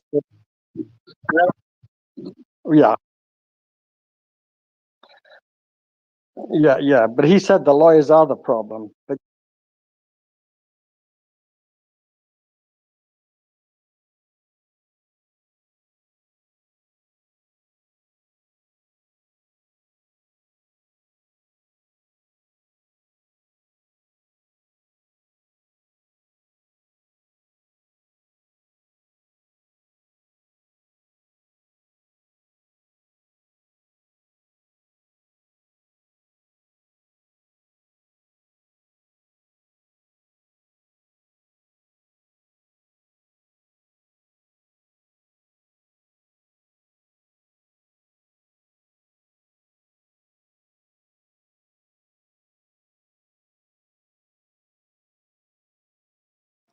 Hey, I wanted to say hello, Yaman. How are you doing?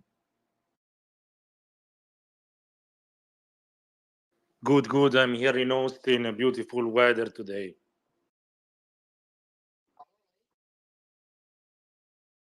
No, no, I live here in Austin. I work at Dell Hospital. Do you know Dell downtown?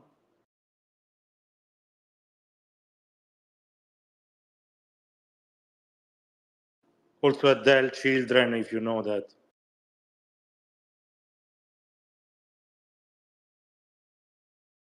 Yes, yes, I live in Austin. I also work sometimes in Round Rock. You know Round Rock?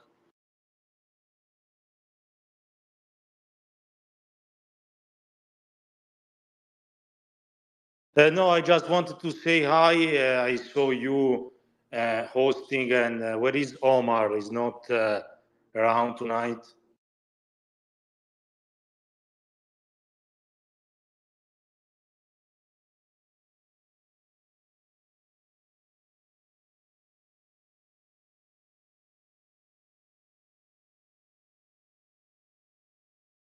Of course, thank you for hosting the space.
Is my audio better now?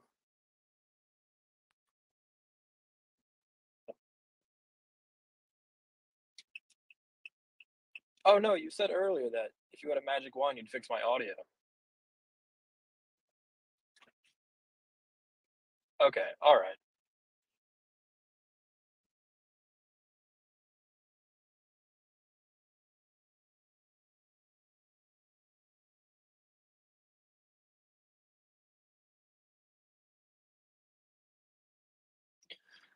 Yeah, this is really awesome because, I mean, well, in a way. Before I was kind of like, you know, growling that this whole thing happened, and I kind of disagree with it anyways, but what Ken has said has been very reasonable, like you said, Yaman, and it kind of brought me over a little bit. Like, it's not like they're just trying to like fuck them over completely. Like, there's some grounds to this, which I don't love saying, but it's definitely changed my opinion a lot. So thank you, Ken.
So how how you would play this out in your head, Ken, is what's going to happen. Most likely is they're going to appeal because that's what you're going to do.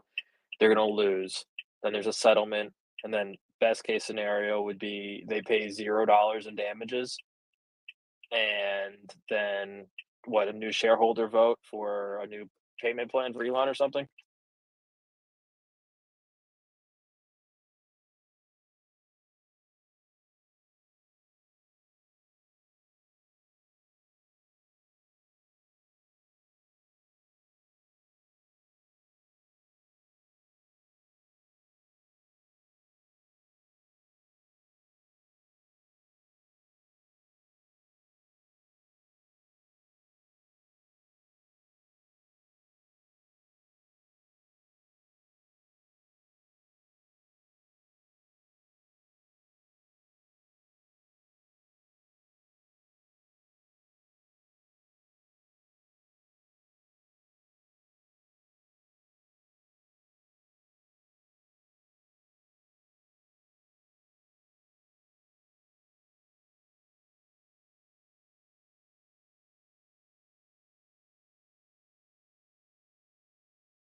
Doing Uber Eats.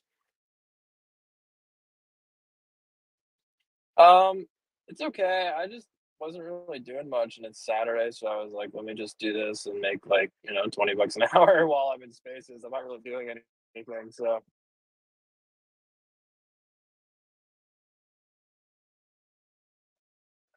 no, I'm just doing Uber Eats. I mean, I just don't. Um, I don't know, because then I listen to podcasts a lot while I'm driving and stuff, and I just kind of like to do my own thing and like I don't know, people. I, I don't know. I'm already a salesperson, so I'm with people all the time. So sometimes I just don't feel like talking to anybody. So if I'm in like a car with Uber, like I don't know, I don't like it's like my safe space. I don't like bringing people into my car.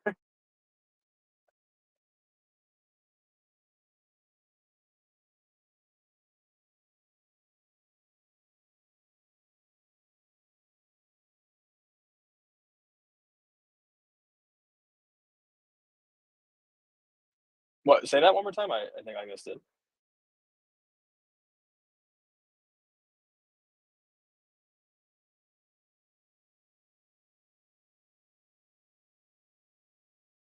Sure. I'm not sure. I don't. Maybe not.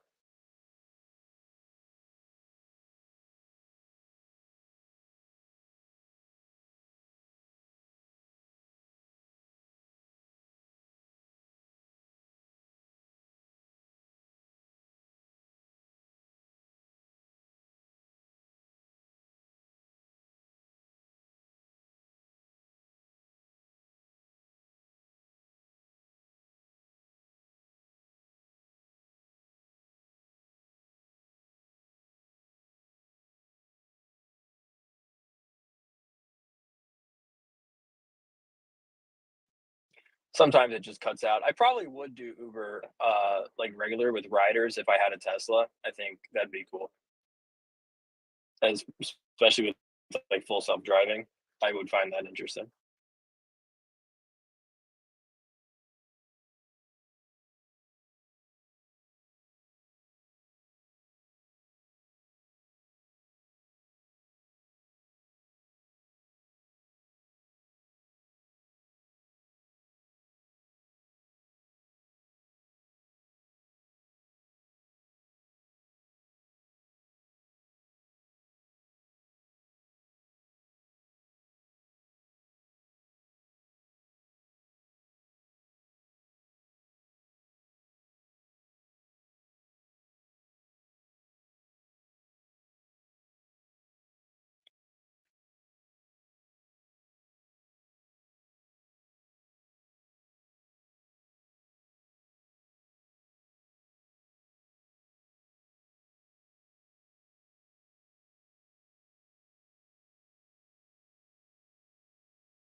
I mean, Tesla. I think they said they were going to do some kind of rideshare service at some point. So uh, whenever that happens.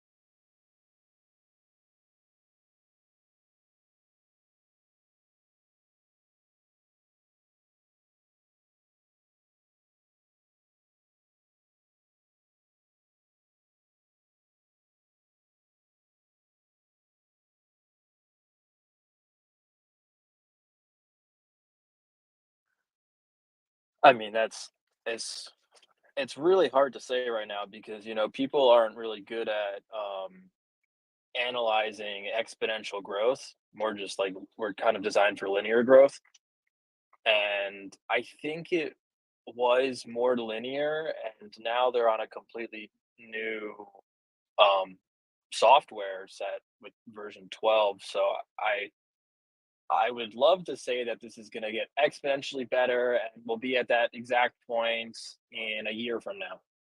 But it's hard to say over the last like 6 years, things haven't exactly played out. I remember telling people in like 2018 or 2017, I'm like, next year there's going to be driverless taxis on the road. Elon Musk said so.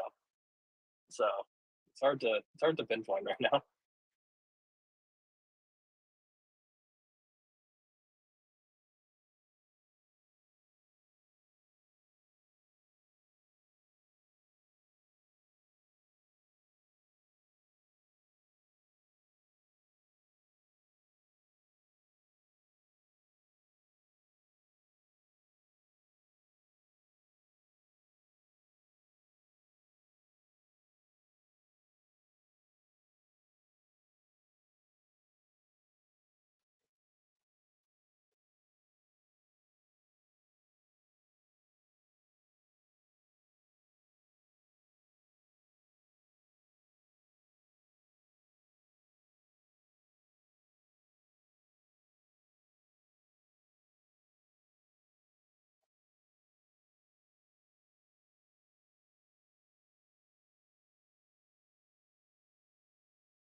Maybe.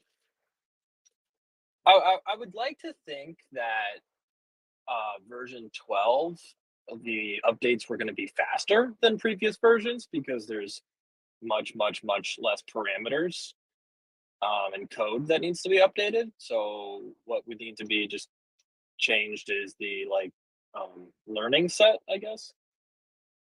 But yeah, it's been kind of slow. Uh, Hard to know why.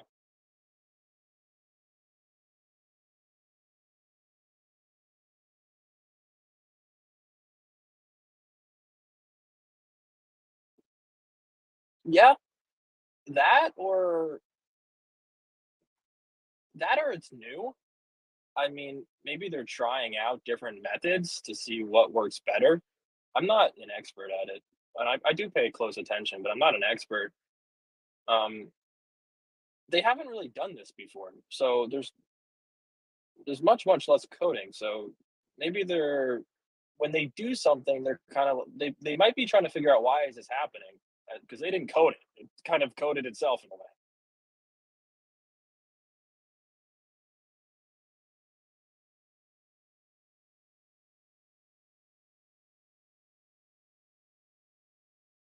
I literally just have Tesla stock.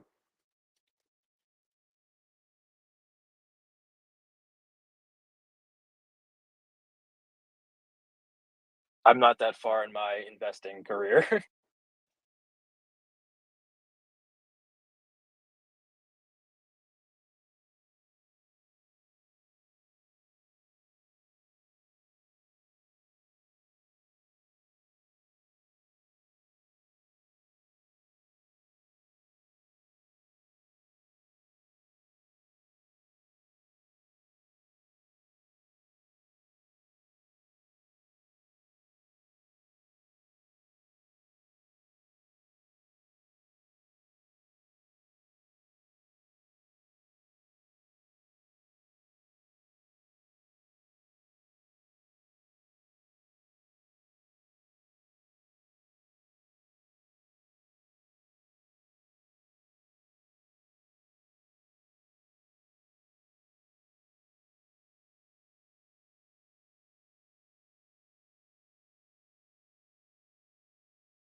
Can you hear me?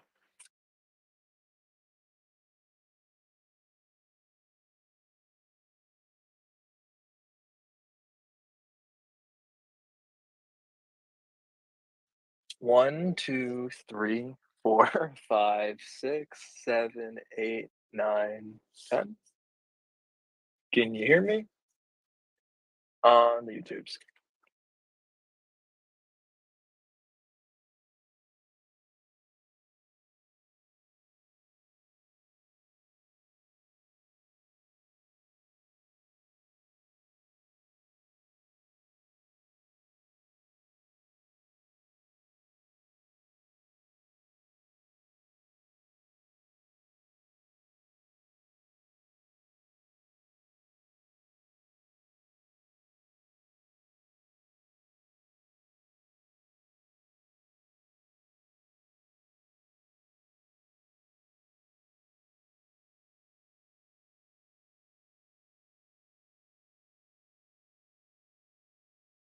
Okay.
Yeah.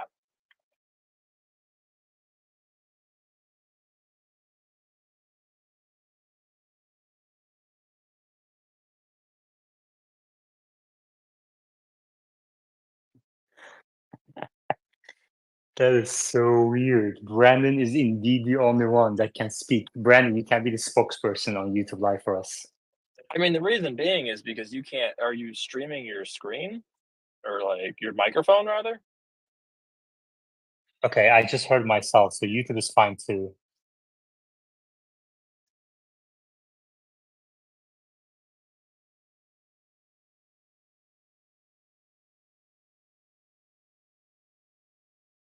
Yeah, I don't know. I don't know what the problem is. It seems fine on my end. It seems fine on Steven's end. So we'll wait for Omar to come up and tell us about Cybertruck. Why does Steven keep dropping off? Yeah, X is really buggy. Oh,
Brandon, can you hear me? Yeah, I think I cursed the space when I said that earlier. What did you just say? I was just saying X seems to be having weird connection issues or something. Yeah.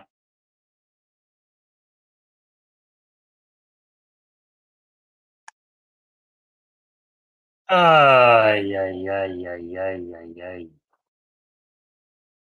And it's hard to tell sometimes because I'm driving around sometimes and it says I have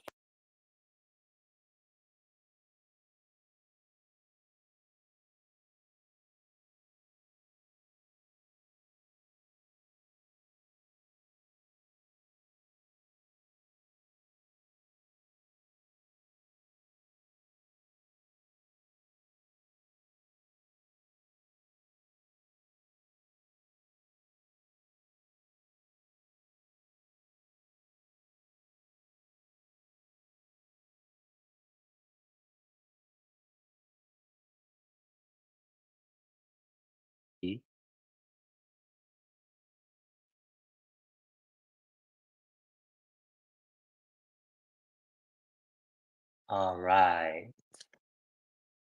All right, I think we're good now.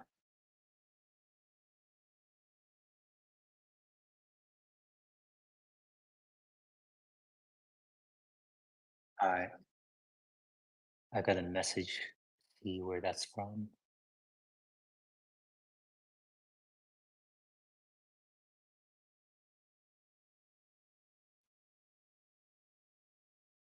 Can you hear me, Brandon?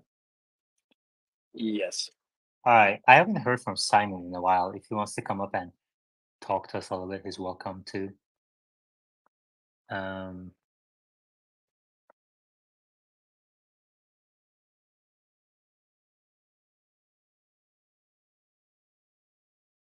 the YouTube live folks hear us?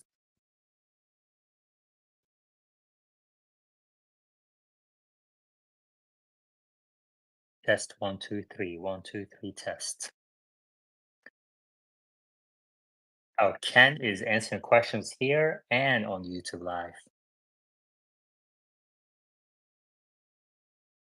Simon says, thanks, Ken. So what would be the low end of the settlement you'd argue for? The best outcome for our side? And says, based on Delaware law, I would argue for $250 to $500 million max. Chris can hear us. Perfect. All right.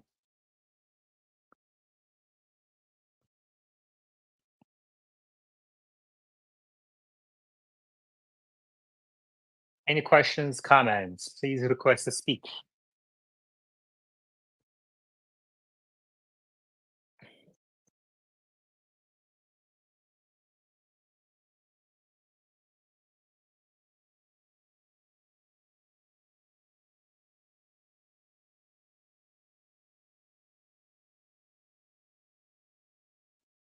Randy, you want to tell us a story about your Uber Eats? If you're available. It's not that interesting. You must have every now and then. You must have something, right? Something going interesting. Not with this. I mean, sometimes I'll have to drop off food at like a strip club. But or sometimes people will text me and they'll be like, "Hey, can you get this for me while you're there and I'll pay you back?" And I'm like, "No." But nothing too interesting. You should charge them half price. I've done it like once or twice, but usually I'm like kind of like no. Like for instance, right now I'm literally pulling into a 7-Eleven. I'm gonna pick up some food for somebody and drop it off at their house like a couple minutes away. So people will sometimes be like, "Oh, I forgot to order this. Can you get it for me?" And I'm like, This is somebody that you're already delivering to? Like somebody "Yeah, who yeah, reached out to you through the app and they kind of use the app to say, hey, can you grab one more item? yeah." They like forgot to do it or something, and they're like, "I've done it before, but it's a little sketchy because I don't feel like dealing with people's like cash and stuff. I don't, the app works a certain way. I don't need to complicate it." Do they get to save on fees or something by doing that? They might. They might.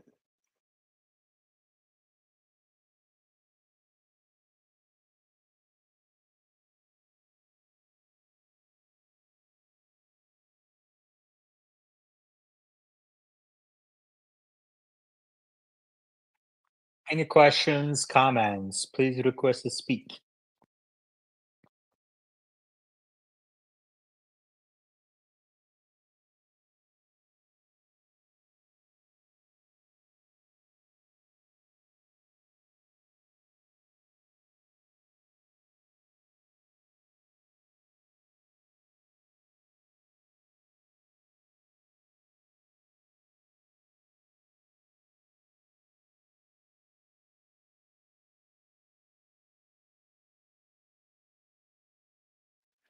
So the interesting thing of right now is this person ordered 2 jugs of water. That is what they wanted. That's a lot of water. Where are you located? I'm in where's motorcycle? I'm in South Florida. Is it hot over there? Yeah. Like at this very moment. It's like probably like 70 degrees right now. It's 10 o'clock at night. So 2 jugs of water. That sounds like a party.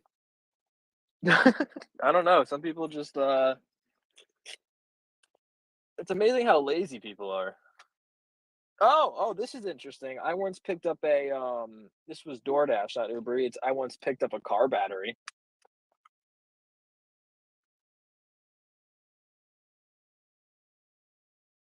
Where did they order that from?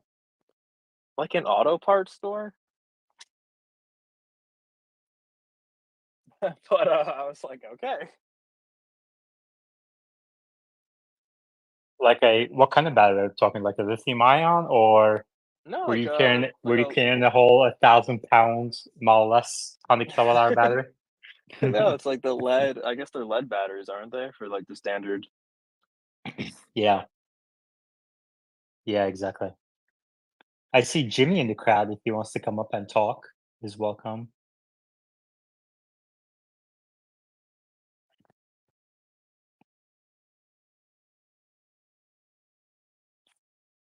Let's see if there's any news from Sawyer. Oh, Omar is coming, he says.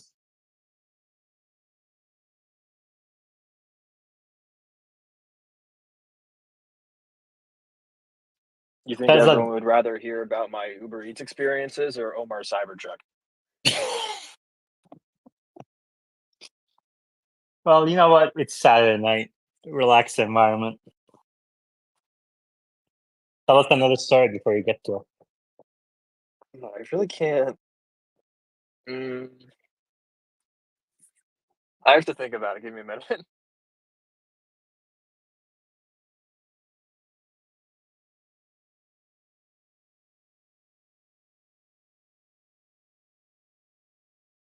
I see Edge Case in the audience if he wants to come up and tell us about his V12 experience. I see his posts every now and then.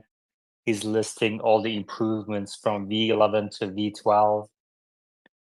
Edge Case, how are you?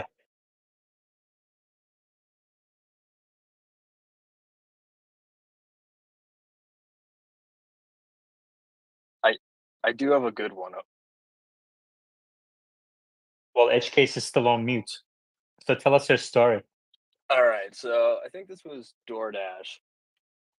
Um, I this was back in New Jersey, and I kind of live near the beach, but like if you went inward, like inland, it just turns into just nothing but woods.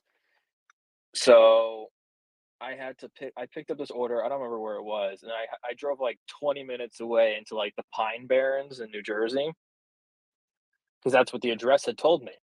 And I turned onto this like driveway to go to this house, and it was like a quarter mile down the like in the woods, no lights, just drove like a quarter mile into the woods, and there's just this big mansion with a bunch of pickup trucks. It's like a log cabin mansion, and it's super creepy. I'm like, it's like the middle of the night. It must be like 1 or 2 in the morning, and I get to the door, and I'm like, I leave the food at the door. I get into my car and I hit like I took a picture and I hit like complete order and or I was going to, and then I realized I'm at the wrong place because the guy asked me where are you? And the address was wrong in they were at a hotel and they looked at the hotel's website and the hotel had the wrong address on their own website. So I'm in the middle of the woods at this cabin. The food is sitting at this like mansion's doorstep. I feel like I'm gonna get shot. So I like run back to their door, grab the food, and go back in my car, like speed out of there because it's super creepy. And I was in the middle of the woods. That's my story. And you didn't get shot. How I many didn't pickup? get shot. Wait, how many pickup trucks were there in this mansion? There was like 5 or 6. Like it looked like it was like a lot of people lived there. Like it was really bizarre. And it wasn't even getting shot that I was concerned about. It was like this like feeling like you're being watched. I don't know how to explain it. There was like cameras everywhere too, actually. So I definitely was being watched, but it So what was did you do? Did you like go grab the food? yeah, they had like a big parking lot, like a big it wasn't like a driveway almost. It was like a big like asphalt like blacktop. So I just ran up to their door, grabbed the food and ran back to my car and like left. And then you went to the It hotel? was pretty. Then I went to the hotel and I almost didn't believe like I thought they like messed up, but then I checked the hotel's website and they had the wrong address on their own website. I was like, wow. Wow. Wasn't like a scanty hotel either. It was like a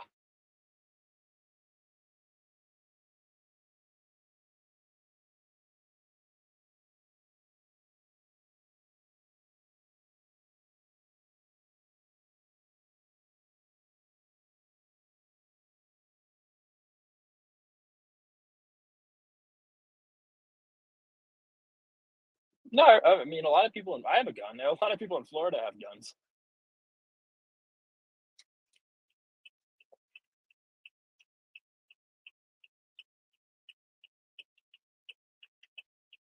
No, not usually.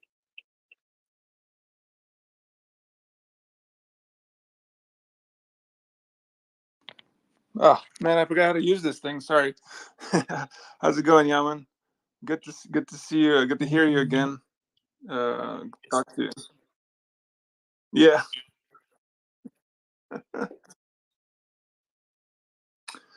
It's great, man. It's I love using it. City Streets is amazing. Freeway's still the same. It's got the same issues with the hesitation and lane changes, but the street has gotten so solid. We're getting close to just getting to like the edge cases, so to speak.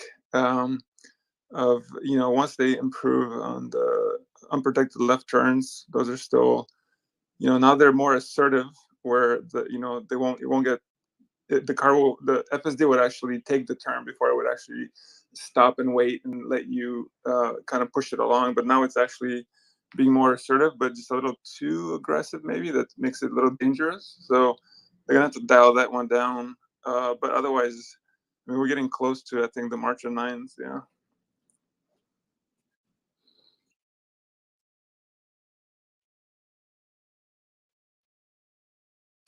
I mean, it's hard to say if they're waiting for like a wide like U.S. release, or they're gonna do like a small city release like San Francisco, or I don't really know. I mean, they could create like a fenced area, but that's not Tesla's thing. They want to do like a world release. So I honestly don't know if they're willing. I mean, if they decide to do it per city, I can see them doing something this year. But for a white like a let's say U.S. release, like I think that may be a way, sometime out in the future.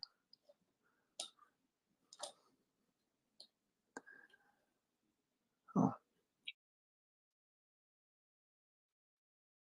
No.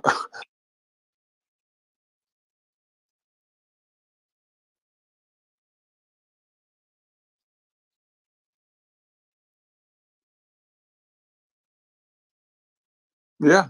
Oh, absolutely. It's an improvement. I mean, it's like a step change the way that 11 was from 10. I mean, like I think if you look at my latest survey, it still has, has improved in some marks. According, obviously, it's a subjective opinion on it, but there's still things that they haven't solved yet. I mean, that are probably required for robo taxis. We haven't even started reversing it. I mean, but there's other things, right? That I thought that they would incorporate already, but they haven't. So it seems like they're doing it slowly, and getting the most important stuff out of the way first. And it's just hard to say how fast they're gonna start rolling these things out. This version just gives me more hope that we can get there because I have a hardware 3 card, and like it's been doing well on the hardware 3. I'm actually surprised, because I thought some things that maybe were better for hardware 4. But yeah, like they still have to solve like emergency vehicle situations. This still does not react to these things, and these are important, right? Like you want to be able to react to these things fast, and we don't want accidents.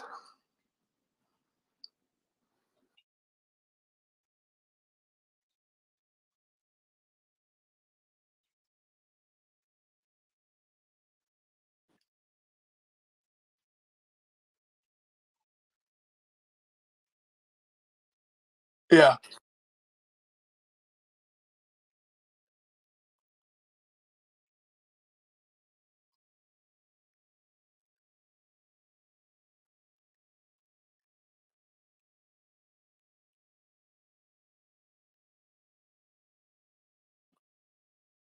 Yeah, you have to. I contacted Eduardo and told him to kind of start cutting these up into like the parts that are highlighted, because most people will not sit through on X sit through like a 3-minute video. Unfortunately, that's just the way it is. There's right at the end of that video, if you scrub through it, you'll see that it is making a left turn, an unprotected left turn at a light, and the light turned yellow, and there's a lane that's stopped for the car, and FSD did not immediately go. It kind of waited until the next lane over also let it go, because it would have been a dangerous move. It was just like it handled that really well. But I haven't seen actually do that in V11 or V12 that I haven't seen yet. But yeah, these are important things, because left turn lanes like that are common. I don't know if you had a chance to see it yet.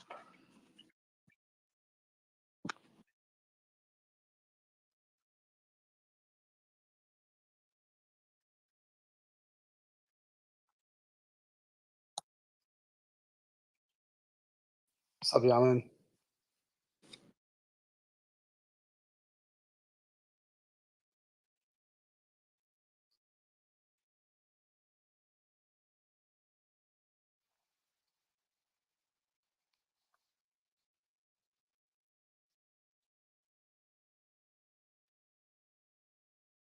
Myself, like my own videos?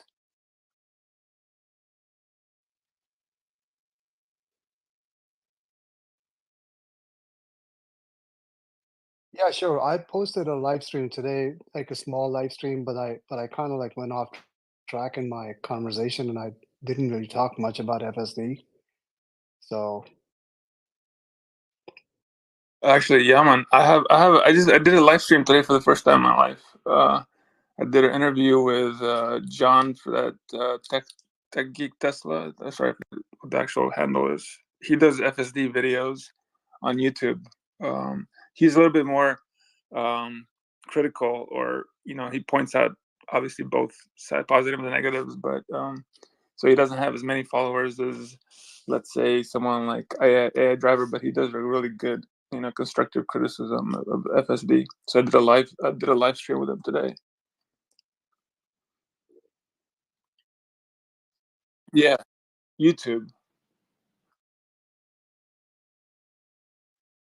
Well, it was more about showcasing my videos. So I pulled up the last, I think it was like 20. Like we chose like highlights of like 20 videos from FSD 12, and I kind of went over them one by one, kind of explaining what was going on and why it was impressive, or why it was interesting, and it went well.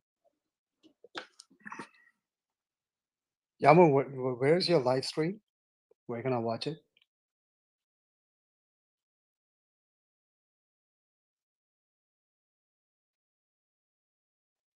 Okay.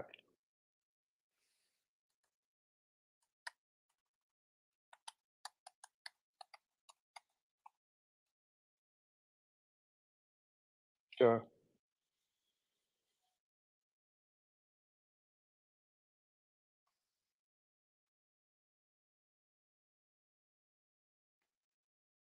That's pretty dope. Let me see. Let me see. Yeah, the live stream sucks so bad right now, and that's the part that I wish they could make it better, or they probably are. So, the value analyst one. Okay, that's not coming up. YouTube.com value analyst one. Okay. Okay, cool. I'll look it up.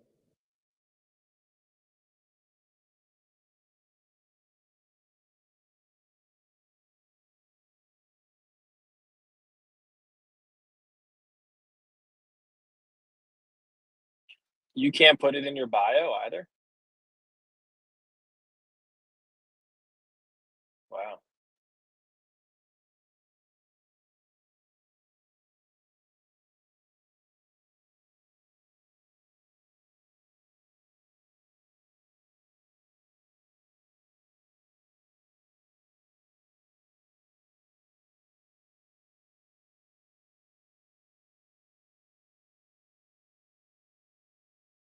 Yeah, I'm very excited for X to mature as a company.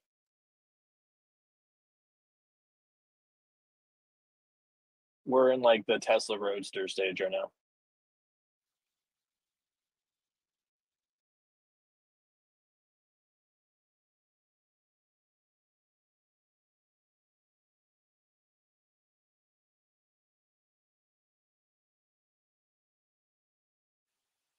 Yeah, and this is pretty dope.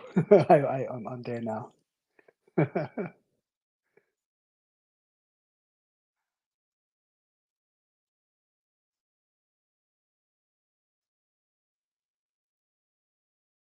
That's it. Yeah,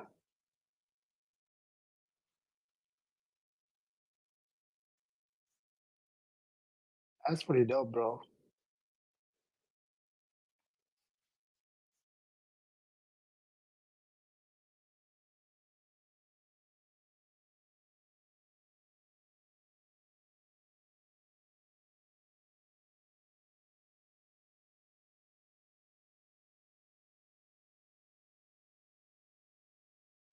Bottom left.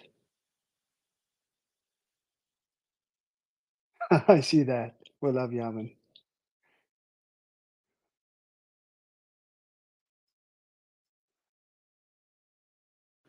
Yeah, I just wanted to say I'm streaming it right now, but the video that you're playing is like really like it looks like you just have bad connection, or is it me? That it's like it's not playing the video.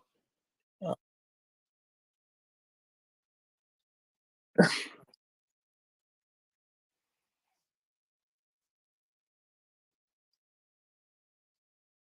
No, it's not you. Yeah.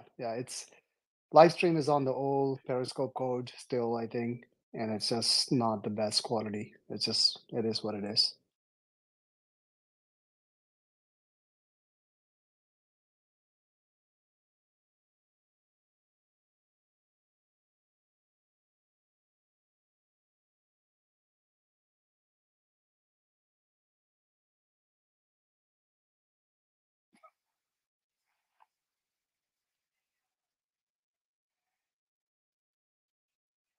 Yeah, I'm like all getting antsy here with all FSD detailed videos that Edgecase is posting.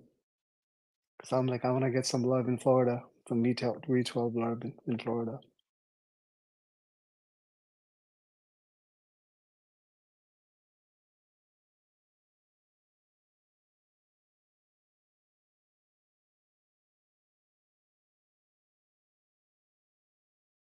yeah, so when Omar said that he got his, I DM'd Elon, and the next thing you know, I got a call from Tesla, and they gave it to me. I'm just kidding, man. Everybody, I think they do a random one in LA, the random rollout.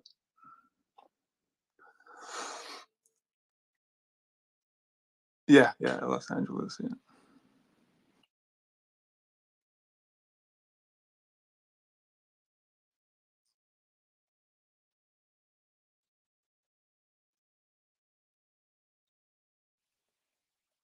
I'm crazy. I told him, I said, I might just come out and check out just his, just take a ride with him and book it through that Tesme or whatever thing is.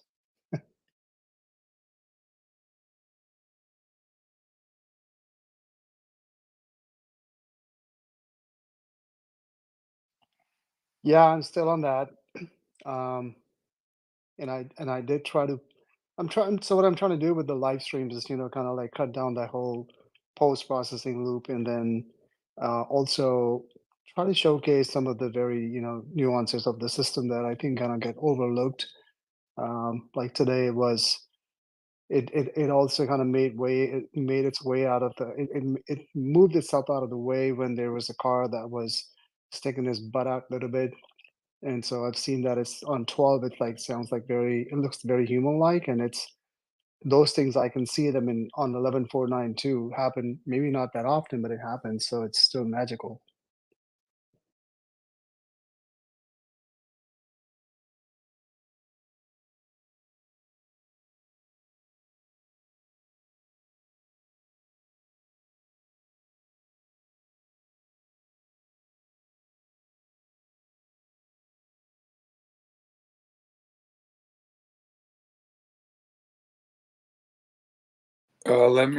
Let me think.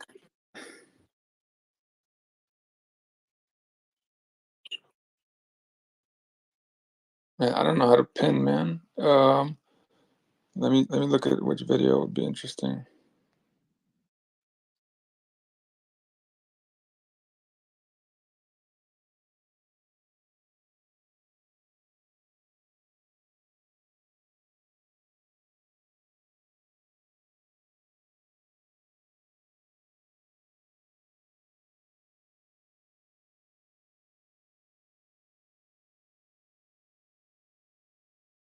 Yeah, so that's a disengagement if you want to look at that one.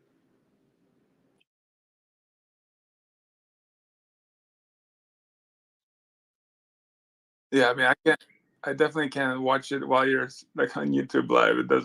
It's not moving. It has a spinning wheel of of death. Um,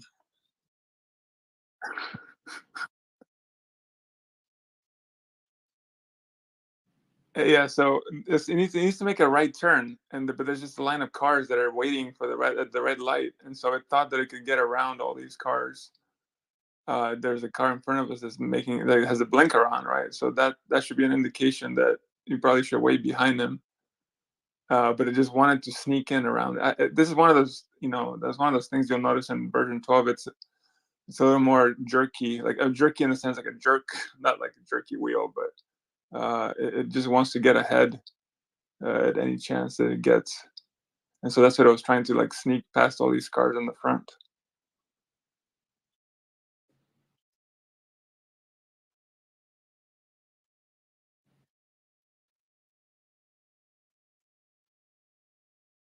It's unrelated to FSD, but quick combination of Uber and Tesla. I don't know if they have like a partnership or something. I don't remember reading anything about this, but in the Uber app, it does tell you that if you have a Tesla, you can get $1,000 from Uber if you do like a certain amount of trips. It also mentions a $7,500 tax credit if you buy a Tesla. You also get $1,000 on top of that.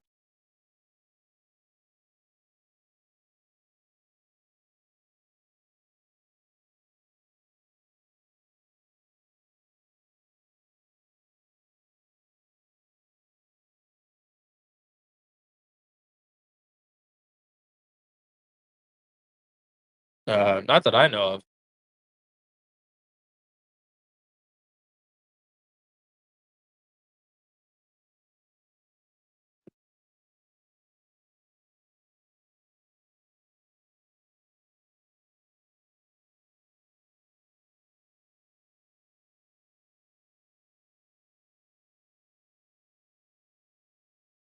Yeah, but I just wonder how that comes into play. Like, is Uber getting anything from it? Or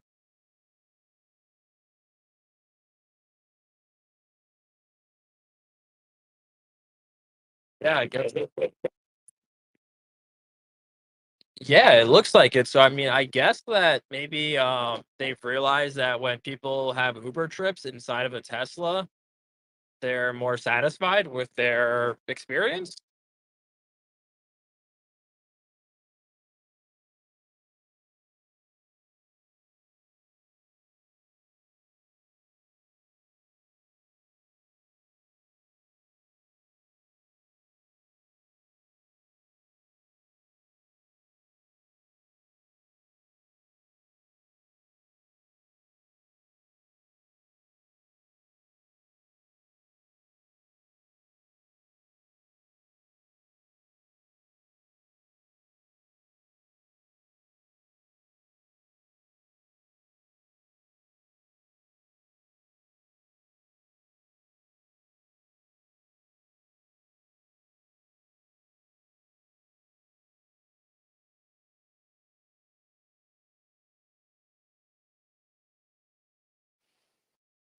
Well, 5,000 free supercharger miles will get me at least on or one way to California, and then most of the way back to Florida.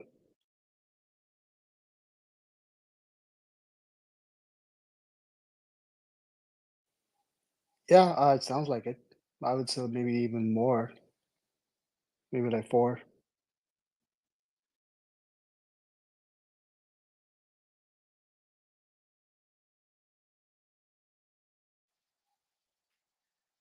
You can probably do that faster accounting than me.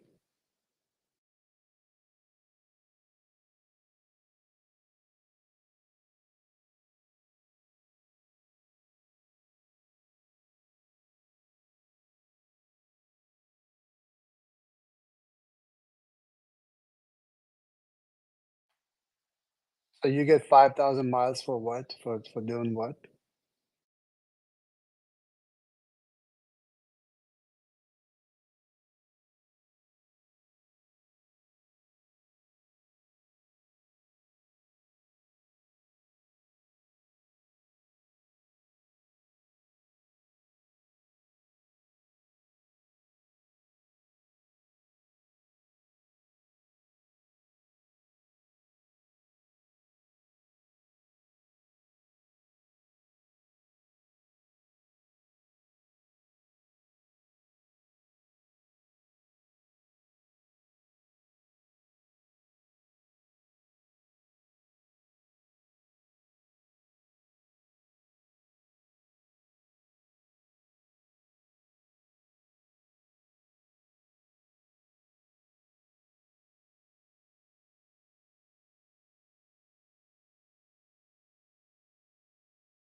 I hope it was an old Model 3.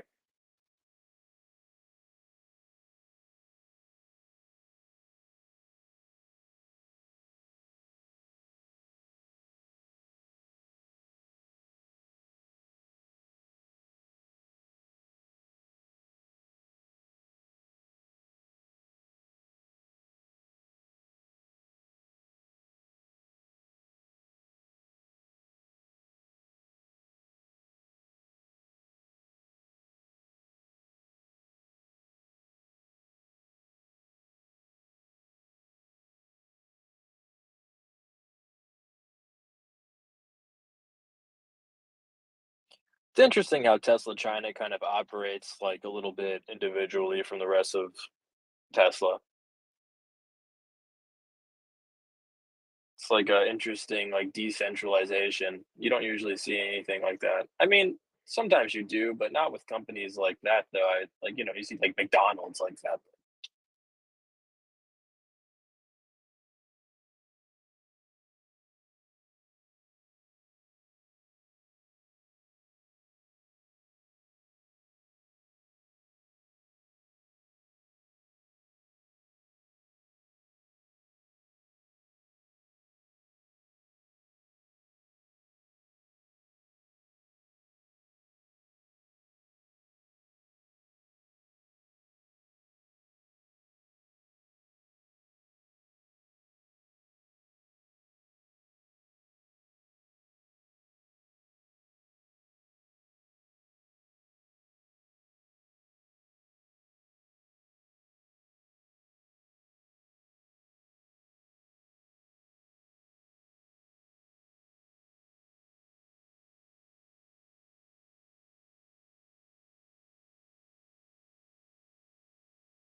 I don't have any good content, so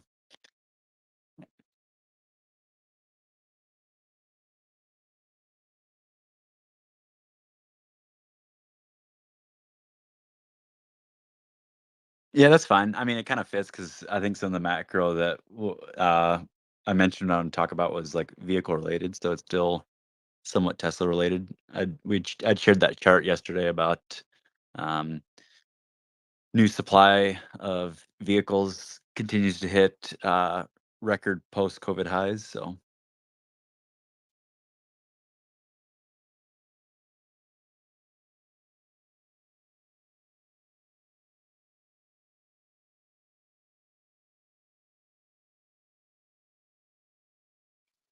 Yeah, I mean, what do you need the faster laptop for?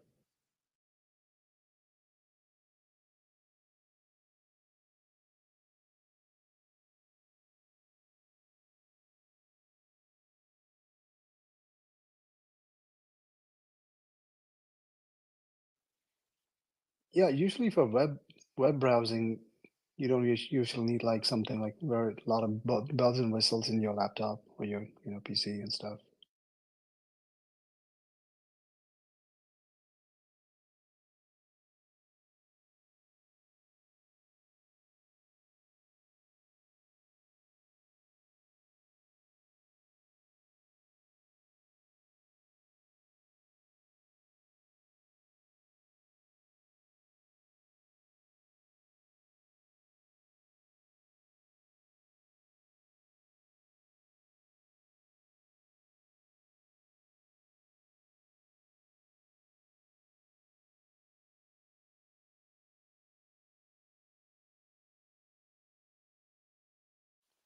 Once you go M1, you don't go back.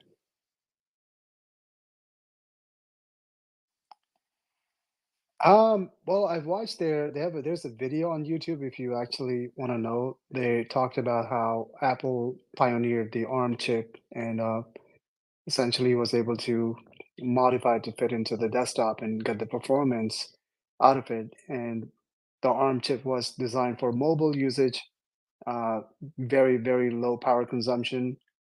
So it's just a crazy, crazy leap in computing that they pulled out with the Gen 1 product being so much efficient. I have an M1 MacBook Pro and I use Final Cut for my video editing. And it's the render time is not even a joke. It's like a you could say it's the biggest joke compared to my last generation MacBook Pro. Everything is cut down to a tenth of the time, which is crazy.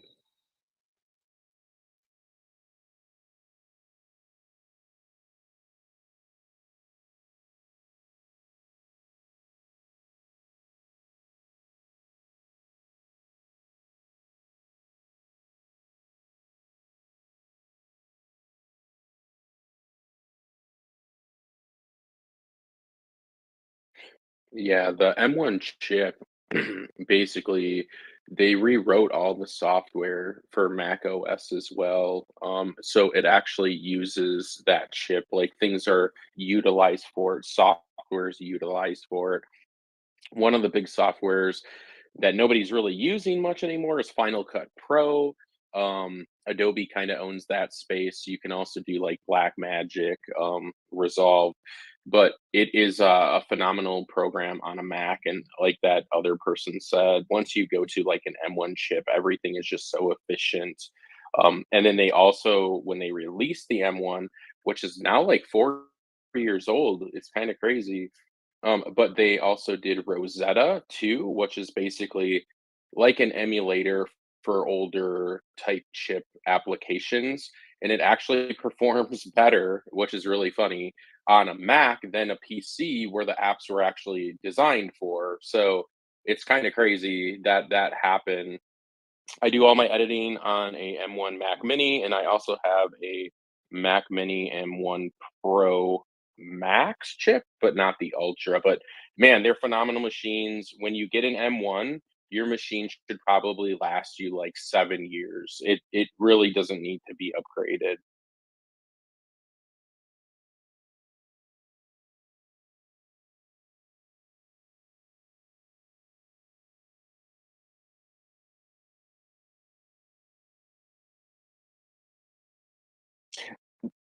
The fact that it's running, yeah.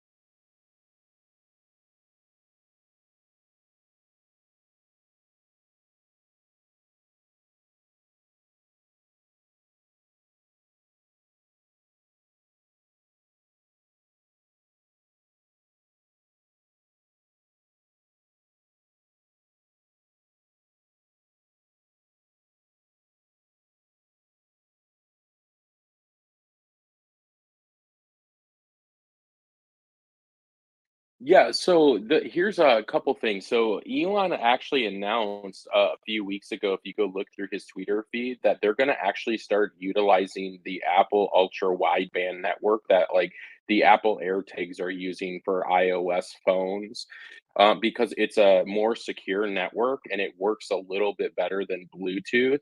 Um, I don't know who is the developer at Tesla for their app, but I mean, they're integrating, they're putting new things, but, like, the Tessie app kinda has, like, a lot of this stuff already built into it where you can use an Apple Watch, it will unlock your car doors. That's been out for, like, a year.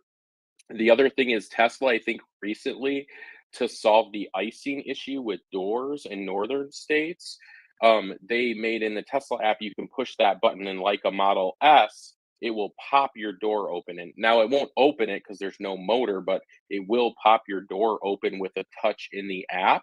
But it only works for the driver door. So what Tessie did is they just kind of took that code and they rewrote it for all four doors. So if you use their app, you can actually open every single door from their application.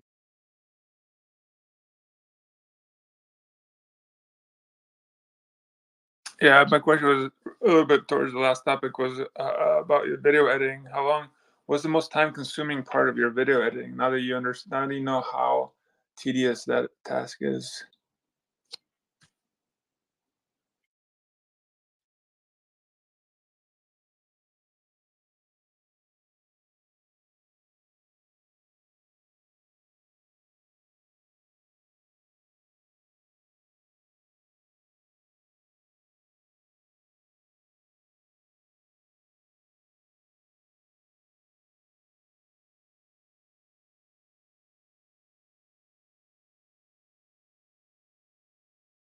Uh, Dude, I wasn't coming because 11. I stopped using it. It was so bad on city streets with like the lane changing randomly all the time. So I wasn't using it. I was like, I wasn't gonna complain about the same thing over and over again coming out in your space. So now,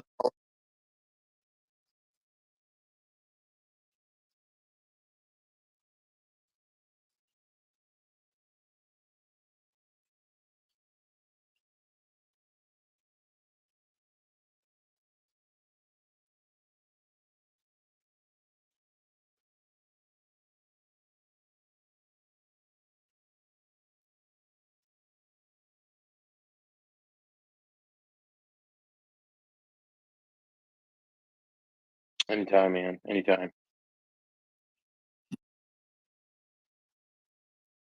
yeah, man. One last thing I wanted to mention.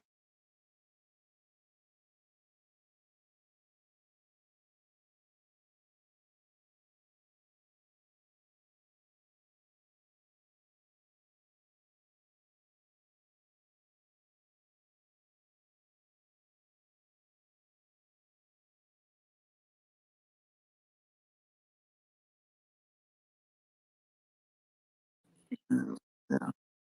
So when I fly over there, yeah. All right. So, all right, buddy. All right. Have a good one. Thanks. Yeah, I just thought this was a little interesting. At the local Tesla store, they the other day delivered their like six Cybertrucks. So I mean, they're coming out in Florida even, and people have been seeing them. I know I have a couple of friends who've seen them on the road, so it's happening slowly.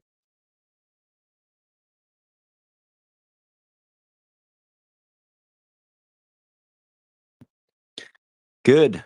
Macro space, late night version.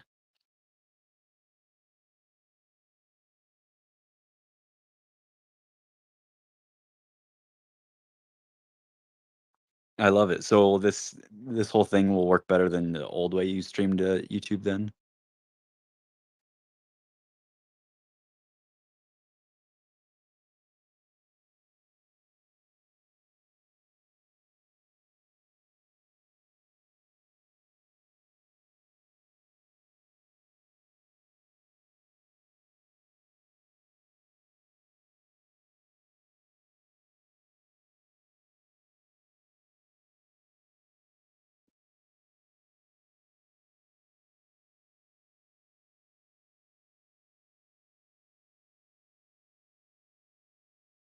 Do people like the comment experience about YouTube better than they do, just, like, commenting or p under this post on X, or what's the thought process on that?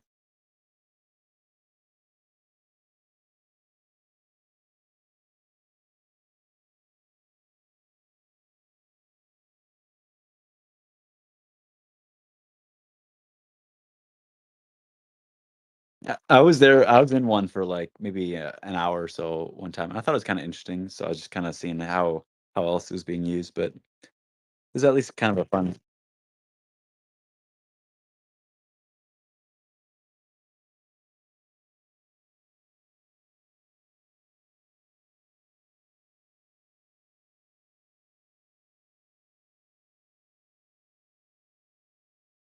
No, I'm just on mobile.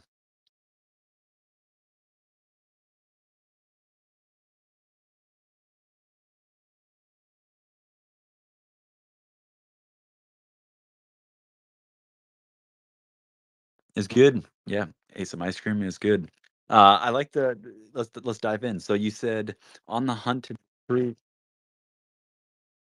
I had a friend that was hyping up this frozen custard place, so, um, it was, like, maybe a top 10 place that I've been. It wasn't anything too impressive, so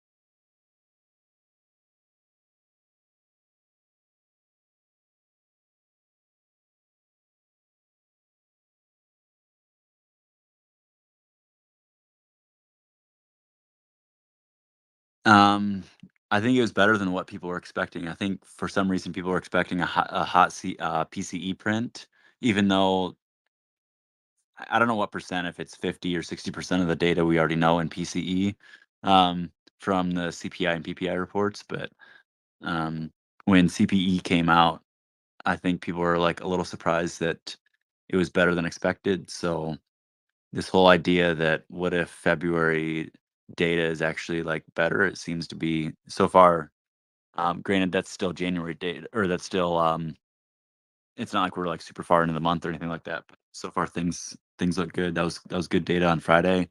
Um, Initial weekly claims still hovering super low, but maybe the one crossover in a Tesla would be the new vehicle supply is kinda high, and that seeing that chart of supply plotted over, like, 3 or 4 years reminds me a lot of what the housing inventory charts look like, where 2022 saw a abrupt change in inventory levels, and then 2023 was building more inventory, and now 2024 has even more inventory. So I wonder what the correlation kinda will look like going forward this year for housing inventory versus new vehicle inventory. It seems like it's pretty strong correlation right now.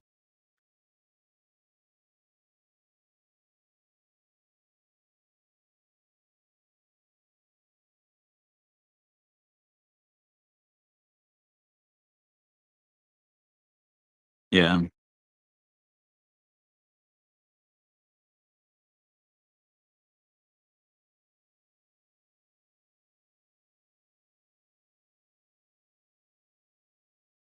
Do you know, like 2016, 2017 timeframe, how high new vehicle inventory got? Because all the charts and stuff that I've seen that have been shared from like Cox Automotive and stuff seem to just go back until like 2019 or 2020. And that's not necessarily super helpful because I think the market was even a little bit tighter even before COVID started versus maybe 2016, 2017, I think would be like some of the um, highest amount of inventory periods. So I don't know if you knew anything about what that data looked like then.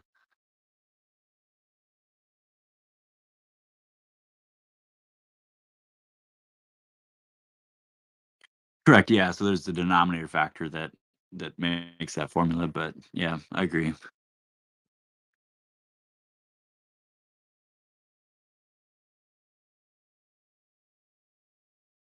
Correct. Yep. That's what the latest Cox Automotive report showed.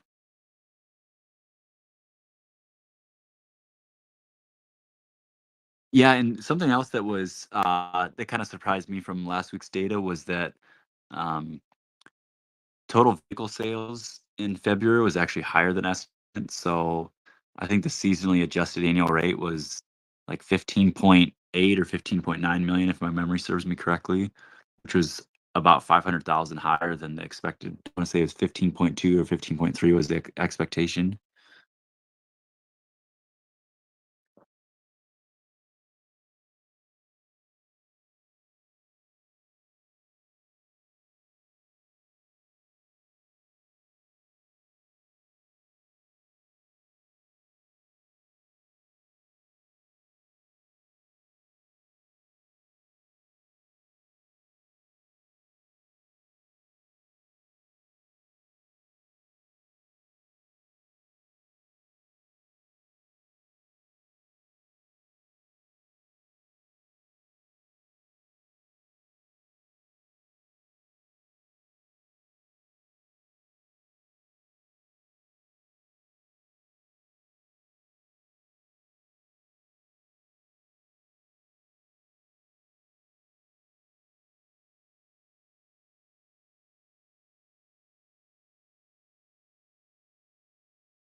Yeah, I was going through it. Yeah, I like this.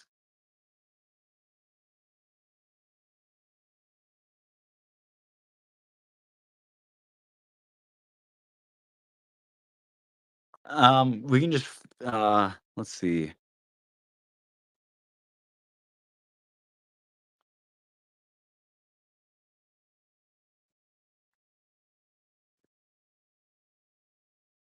I feel like we already touched on durable orders. Maybe we talked earlier this week or something because I thought we already spoke about durable orders. Um,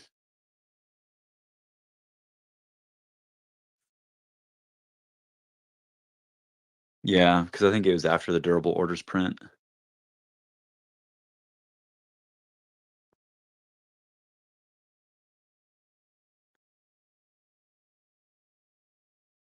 Yeah, so I guess one of the things is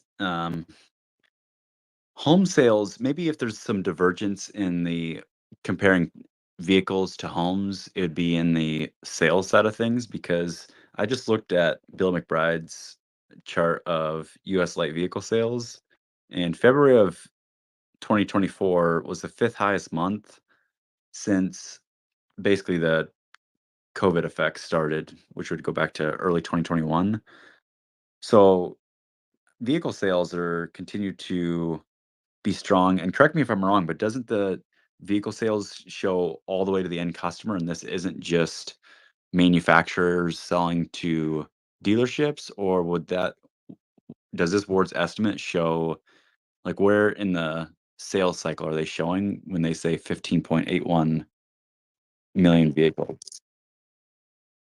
Oh, okay. So this could truly just be like a inventory build is all that this could show. Okay, so that'd make more sense because I was gonna try to make the argument that if this is actually to consumers, that would be kind of weird where we have a very strong consumer buying vehicles, but not necessarily in housing. But that makes more sense that it's maybe just inventory stacking up. So then if we're at 80 days, I got to think the next two months are going to be really important to see what that looks like because eventually like you can't build inventory. Either manufacturers are going to start slowing output or you'll see more and more price cuts across all dealerships, not just Tesla.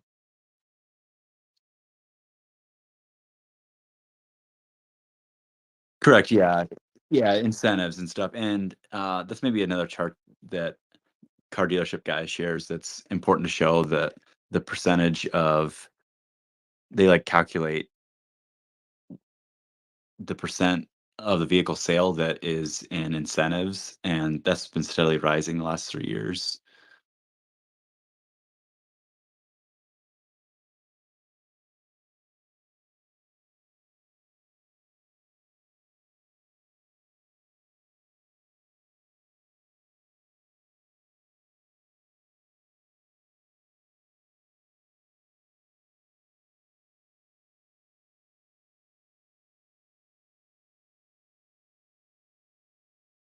Yeah, I was gonna ask you, that's kinda macro related. We were talking about, the price hike. You said 2 days ago you didn't have an opinion because the host can't, but did you assume that they were gonna raise prices like they said?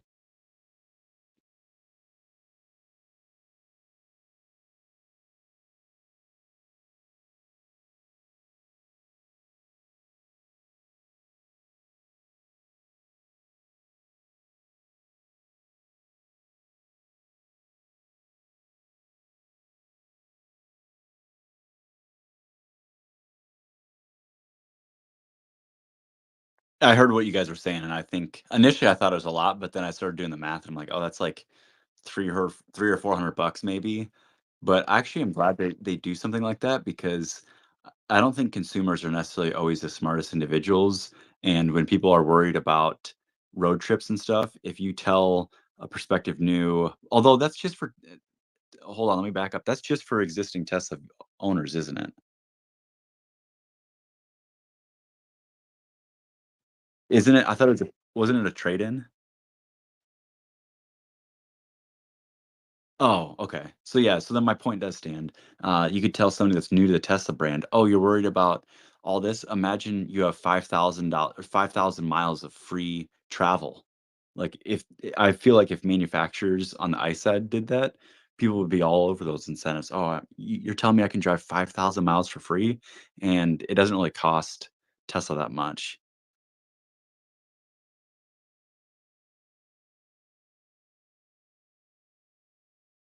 I mean, they have terrible margins on services and others, so probably close to what they're selling it for, maybe 300 bucks.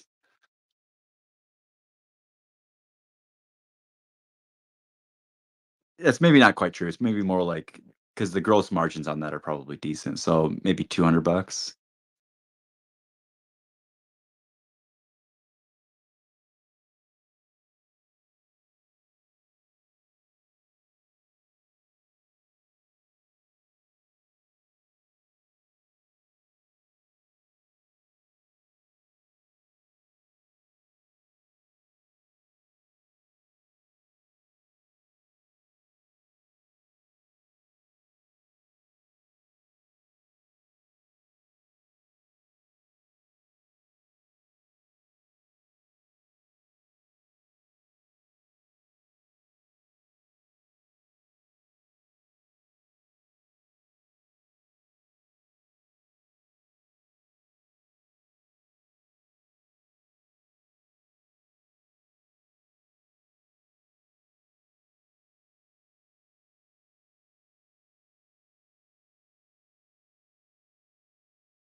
Yeah, absolutely, and I think, I don't think consumers weigh unlimited supercharging miles as a 5x or 10x better improvement than like I don't think they're actually valuing how good unlimited supercharging miles is if they put that out there. So I think it's good that they just did something like 5 or even 10,000 miles, or even did something like they could have done the first year your vehicle supercharging miles is on us or something like that. But I wanted to ask you, after I saw this incentive and I kind of thought through, I was like, yeah, that makes sense. Pretty good incentive. Maybe will help demand a little bit. Do you think this is the last incentive they give for Q1 in the United States?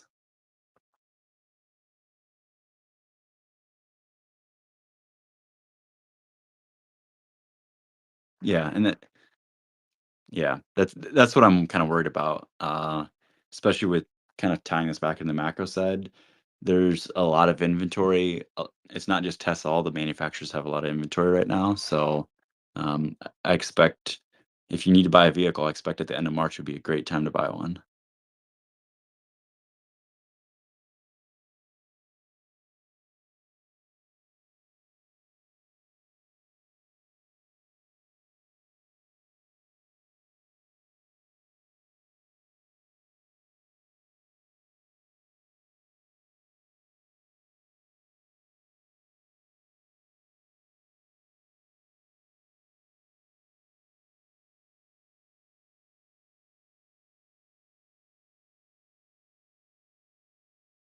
Yeah, I mean, I actually don't think it like I think positives in any area would could move the stock short term. Sentiment, including mine, is pretty negative right now. There's not necessarily a ton of things to point to that is going well. So if literally they have lots of opportunities. V12 rolls out well, energy looks good, somehow demand's higher than expected, interest rates come down. I mean, there's all sorts of opportunities. I believe they just raised the price of the Model Y $1,000, right? That's true, correct? Correct. Back to what it was. Okay. So I think they're probably doing pretty well this quarter because they don't have, from what I've heard, they don't have any Model 3s in stock at all. You can't even get one pretty much until they're saying like a month from now. Because I was actually trying to get one, the new one. So they're telling people you can't have it for like a month, and then they're trying to convince people to buy the Y. So if they just raise the price of the Y by $1,000 and they have no Model 3s, I think they're going to be in pretty good shape this quarter, considering. I think they're at where they want to be. I think they've met their internal numbers, or they are projecting that they're going to deliveries.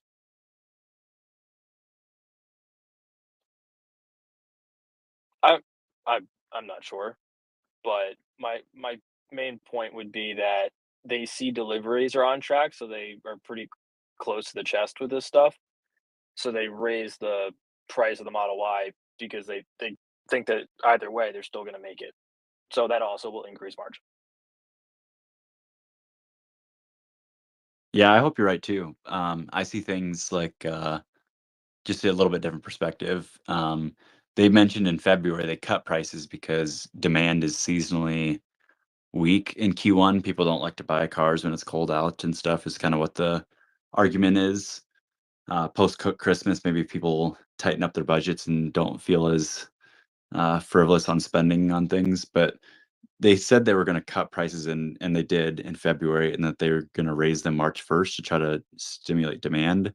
And if in January order rates were good, they wouldn't have come out and said, "Hey, we're going to temporarily cut prices and raise them March 1st" if they thought orders were coming in where they expected to. So, and we discussed last week about them not raising prices when they said they would, and kind of the consensus was that you can't not raise prices when you said you're going to. It kind of destroy your credibility to come out and say, "Hey, buy your vehicle in February because we're going to raise prices," but then March comes and you don't actually raise prices. So, and for whatever reason, I'm curious. I'm sure they'll explain it on the conference call. It seems like the Model 3 ramp up has taken significantly longer than the one in China. If I recall, they said the China one got to full speed in like 45 days, back to basically like full production. And I think they swapped out production early January for the Model 3 Highland, and this wasn't the first factory to upgrade. So you'd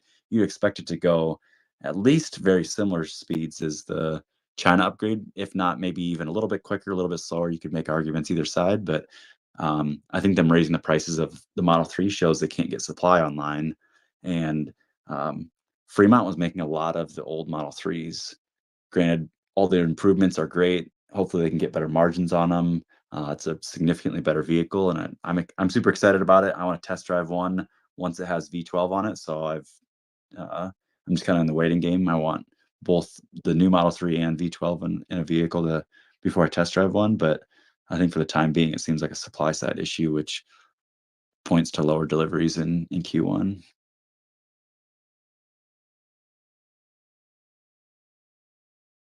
I wouldn't be surprised with sub 450.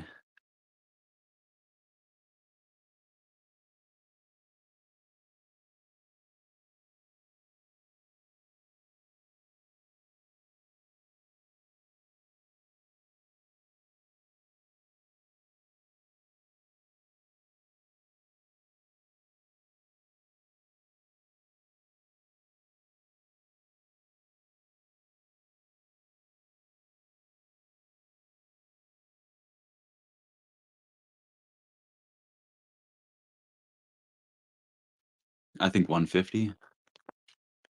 I mean, I'm kind of hoping for 150 to load up more shares, but yeah, especially if there's any sort of weakness. And macro has been incredibly strong. I shouldn't say macro, the broader market, stock market, everything but Tesla seems to have gone up a lot the last 15, 16 weeks. And if there's some headwinds or some bad economic data or really anything to set us off course, I think all companies would suffer, all stocks would suffer. So that's why I think there's a greater chance of 150, but also sentiment is really low. So I say that, but I also on the flip side, I say with us being as pessimistic as we are, then all it'd take is Tesla to pull a rabbit out of its hat or V12 to truly blow us away, and suddenly we're like, man, why did we ever think $200 was expensive, or why did we think it was headed to 150 first? So I don't predict what way the stock moves. Let me flip it to you. What was your favorite of your chart that you posted there? What's your favorite what do you want to talk about on that economic calendar from last week? What stood out?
Yeah, I was actually going to say something about V12, but since we moved on from that, I could say an anecdotal example of the inflation recently. Like the glass business has been going up. Prices have skyrocketed ever since COVID, and I've never seen price drops in the glass industry. And all the major suppliers are now dropping prices really quickly and trying to secure LTAs, long-term agreements, to lock in that like there's excess capacity, um, which is really good for construction cost. And I know that doesn't make up a huge portion of the CPI, but then it's obviously anecdotal, but there's just one area. But it's just pretty interesting to me. I've never seen such drastic drops. I've never even seen drops, period, let alone drastic ones.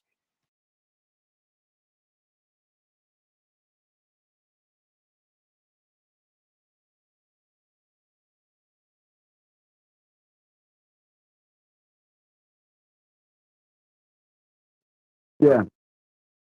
The I always said the Fed needs a reason to cut. They're not just gonna go, and I think the Fed's kind of communicated that they continue to say we need to see more data.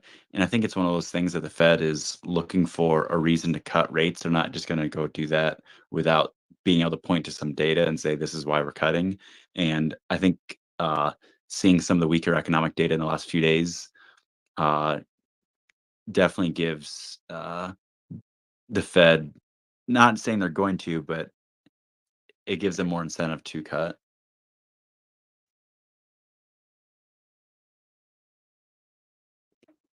May, probably May, June.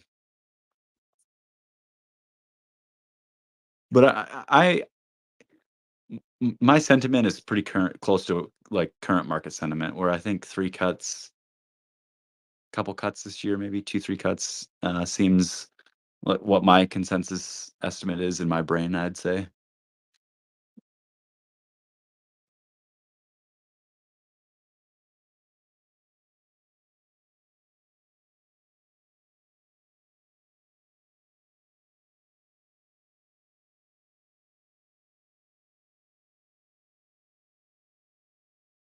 And after this week's economic data, do you still feel that way? I mean, that's kind of where you've been in the camp of no cuts for at least a couple months now.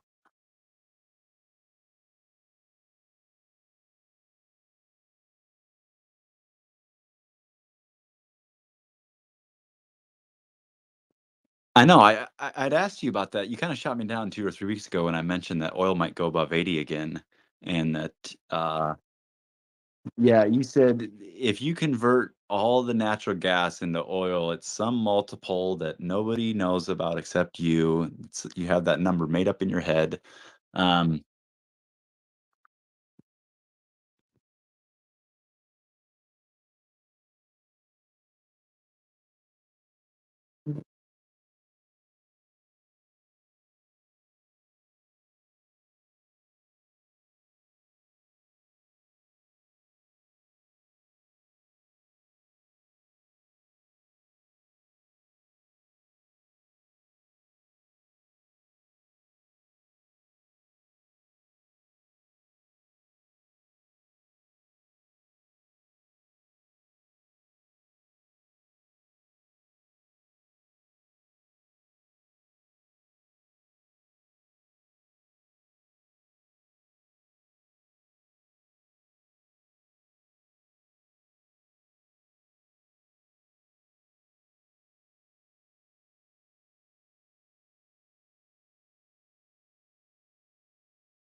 or maybe in the near term, oil lifts natural gas prices.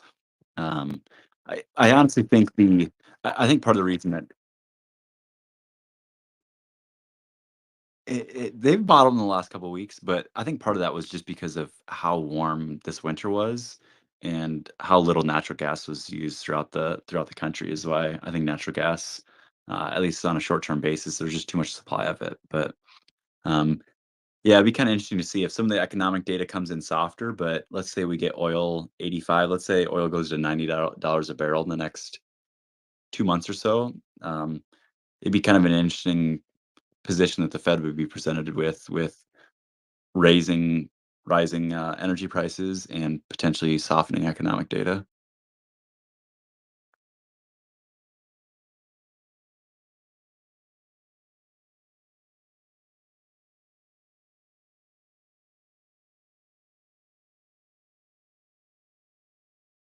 Yeah, that's where I've kind of said the last couple months. I think structurally, inflation is just going to run a little bit hotter than I think it's going to be hard for them to get that final percent if their target is truly 2%. I think it's going to be hard. That last 1% is going to be a lot more difficult than people expect. So that's why I think maybe I should be more in your camp where they only cut 0 times this year, or maybe one time late in the year. But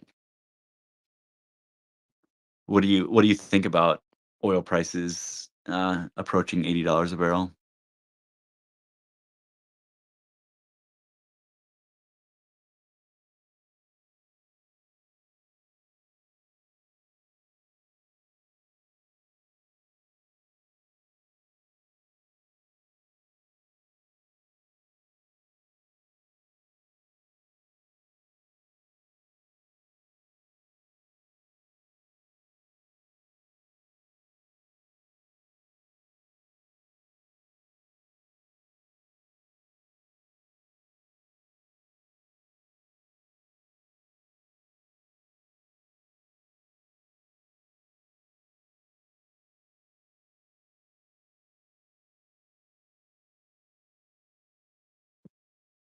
Can we pivot towards looking at next week's economic calendar? Can you post that same chart, but mm,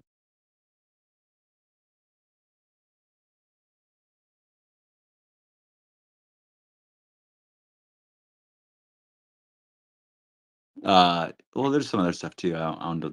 I'll try to pull up something.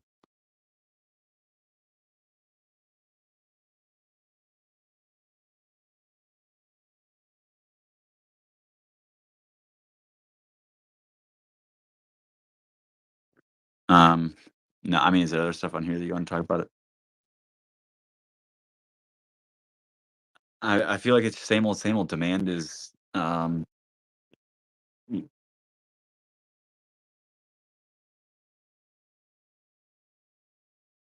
I mean, that's truly some data that probably can't go negative. We always people joked a lot that everybody always thought the lowest that prices could go would be 0, but then we saw negative oil prices.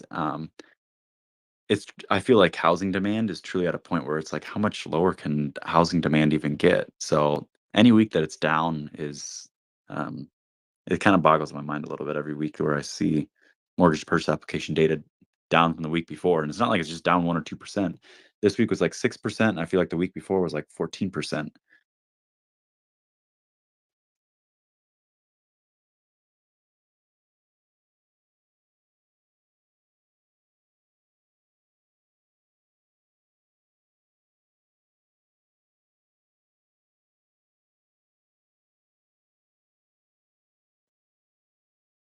That's awesome.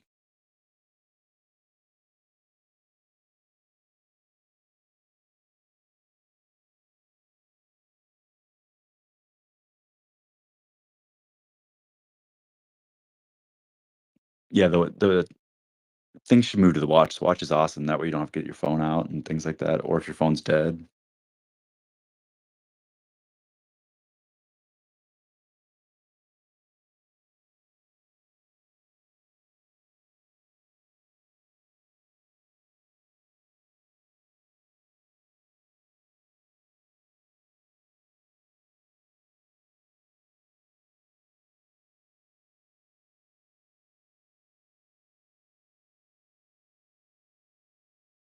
No way. 0%. Do you think Elon checks in with anybody before tweeting? No.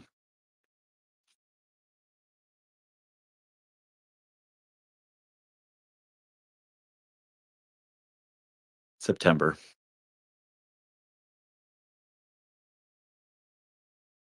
Yeah, exactly.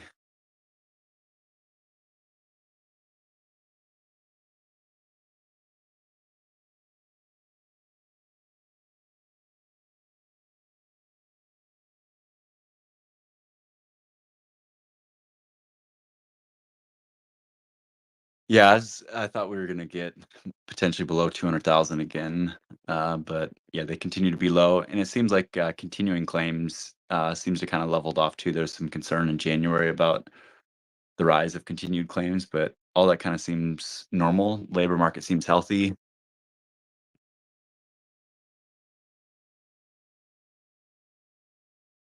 Yeah, you got to look at the 4-week average though.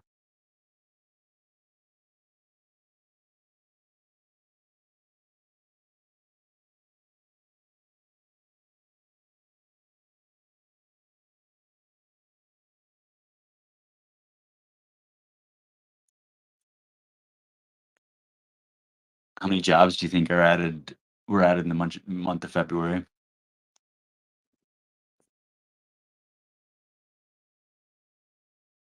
$175. No, I have no idea. That's the UTC consensus, 175.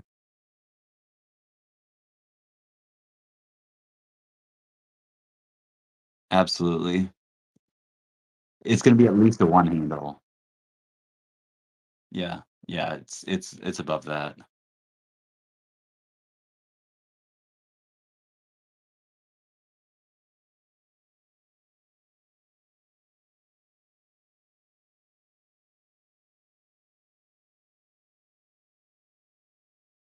When was the last time it was under 100,000?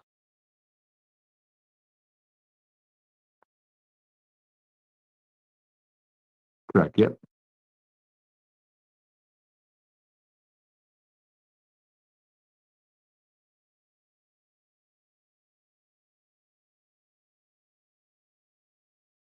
Yeah, non-farm payrolls.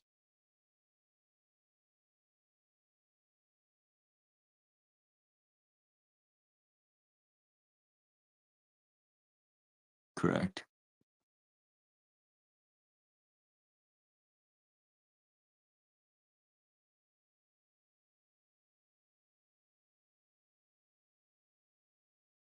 One 112 is the midpoint, but I'll give you I'll take 120.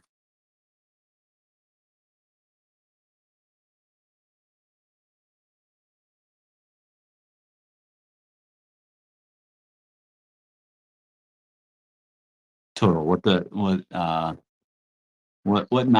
they report in the non-farm payroll. So I'm not considering farm jobs, so I'm already helping you a little bit. Think about all the farmers that are probably going back to work in February. It's cold in January, they stayed at home, and their employment report would show big numbers, so they specifically say non-farm payroll report. I'm trying to find it. A lot of that stuff consensus shows. I see it Sunday night, so census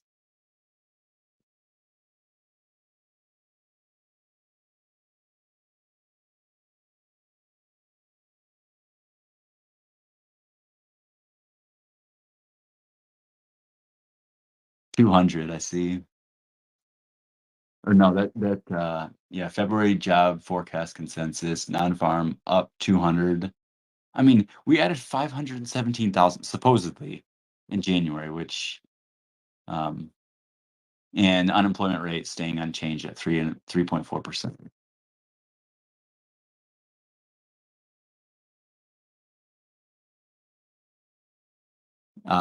January's was 517,000. Oh, I got the wrong year. Hold on. I typed February and I got 23.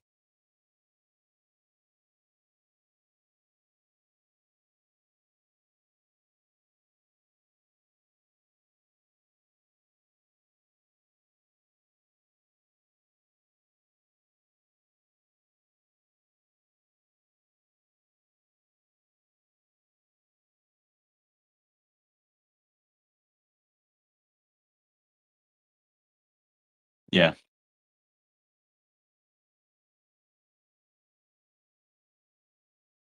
2024.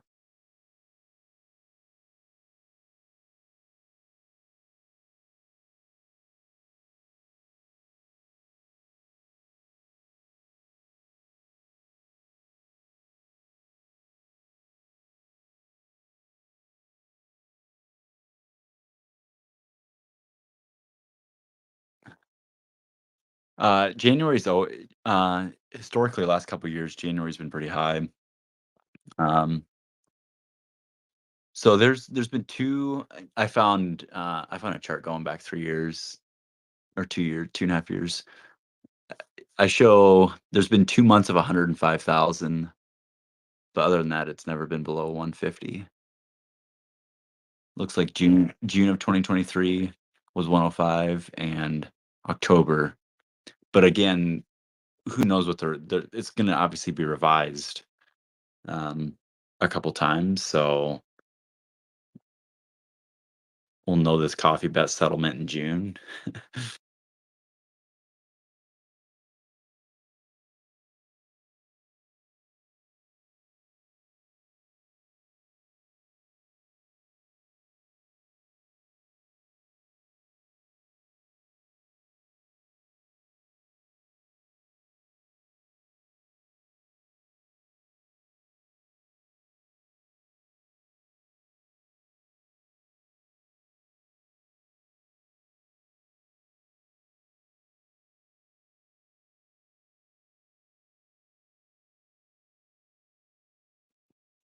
Yeah, but if you look at just the absolute levels, there's 333,000 jobs added in December and 353,000 jobs added in January.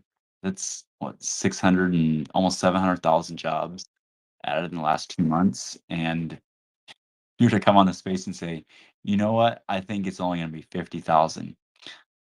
You watched Prices Right. You're like $1, Bob.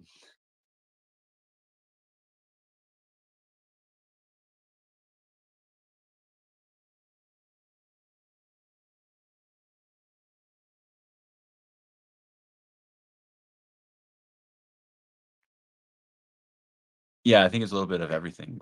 I mean, participation rate has kind of gone up. The last 2 or 3 years, it's definitely gone higher than people expected.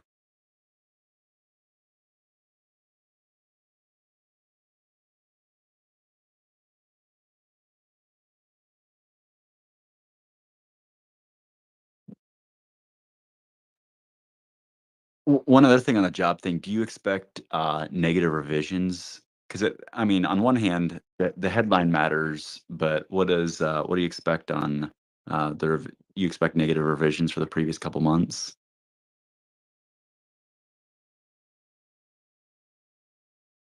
If And so you believe if we get 50,000 and we have negative revisions, you don't think that?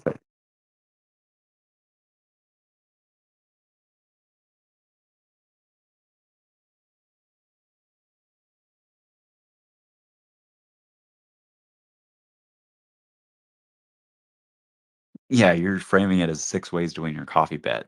The headline number will print 275, and then there'll be, like, revisions for the previous 3 months that each take off 50,000 or something, and you'll somehow win this coffee bet. I don't know how that works, but you're saying 50,000 net new jobs.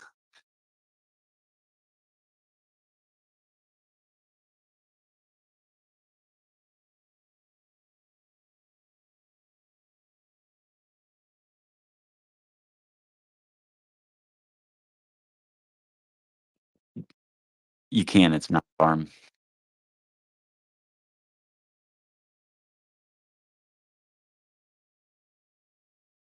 All 4 people in the audience.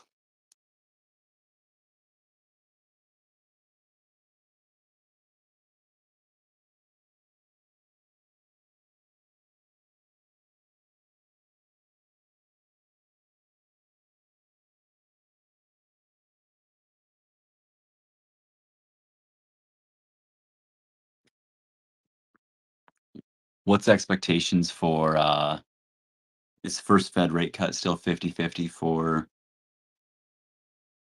June?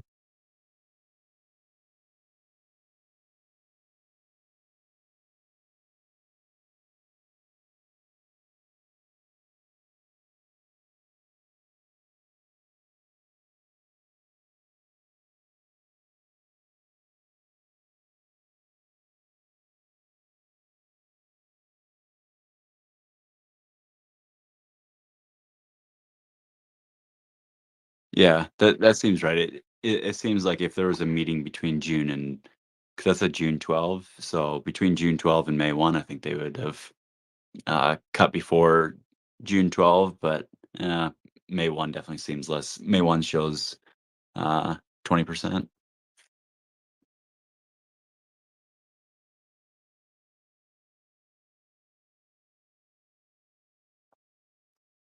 I think I think we're gonna have more bad housing data. So I think he's gonna say the market is becoming more balanced. There's gonna be the word balance in the headline of his YouTube video. Or that's if he's not wanting a lot of views. If he wants a lot of views, something way more bearish, like sellers, yeah, more sellers than buyers.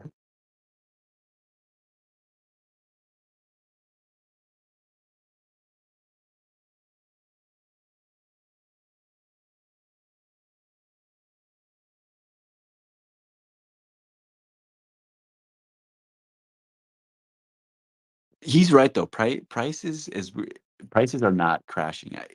Let's go back to make sure we stay on this macro. Let's go back to the economic calendar. If we look at, I know the Case-Shiller data is a little lagging.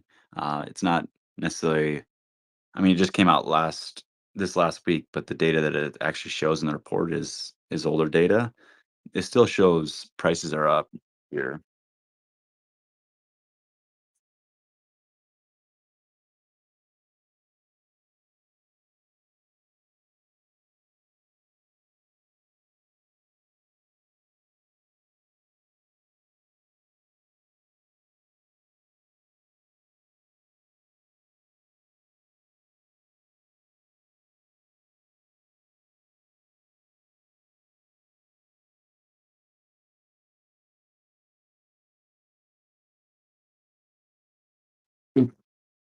It's in your posted chart. I'm just going off of wanted to make sure we covered everything in the economic calendar.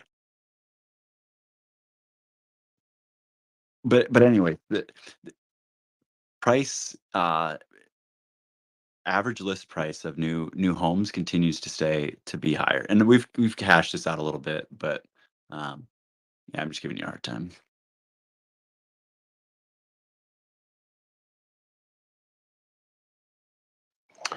Yeah, I just have a question for you, Yaman.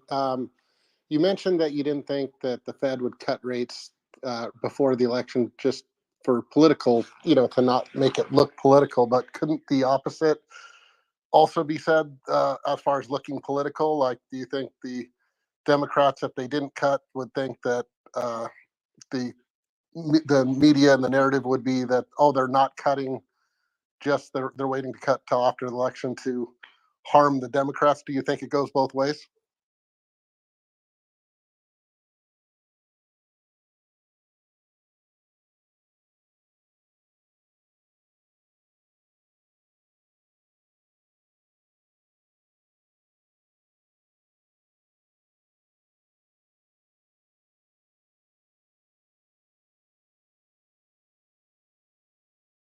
Yeah, but if they had already announced the rate cuts, wouldn't that be?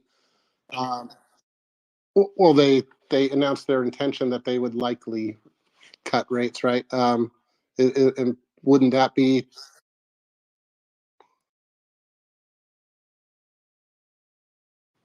Well, I could. Where's the? Wasn't there something that they've said indicating, but like that they would likely, or is that just purely the market saying that they are likely to?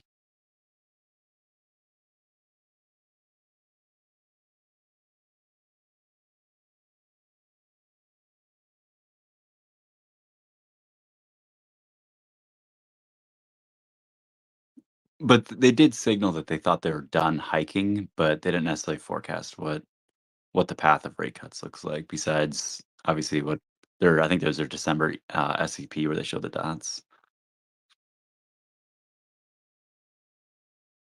It's good for one meeting or a couple days.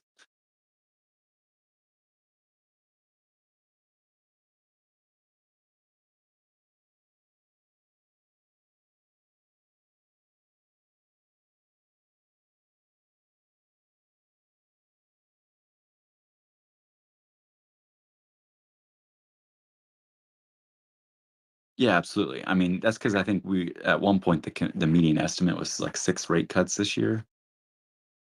So, if you go from 6 rate cuts to 3 rate cuts, just the distribution would have more people saying no cuts. I am curious though, and it'll probably show up in, I guess, 1 week or 2 weeks. Yields have moved down a decent amount the last few days.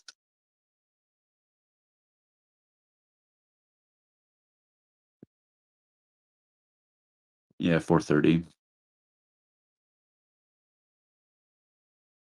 Yeah, we're still closer to 5%.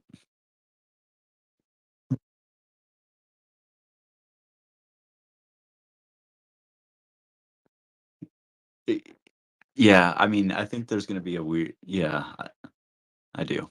I think long term, structurally, rates are going to be higher than what they have been. So I still believe that they'll continue, even when they cut rates. I still think they're going to do QT, and I think that's going to push longer end rates higher.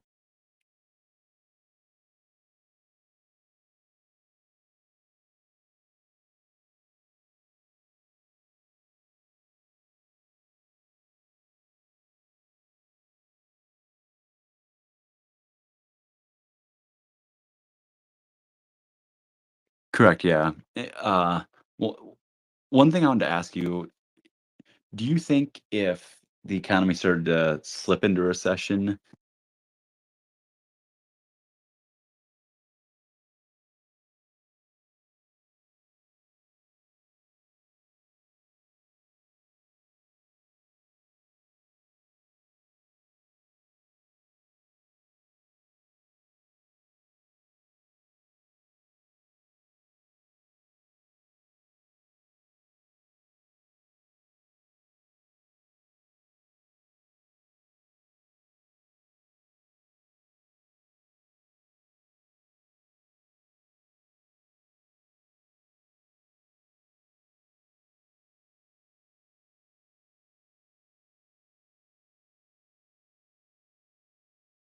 I thought it was in 2022. That 2022 maybe was just residential, because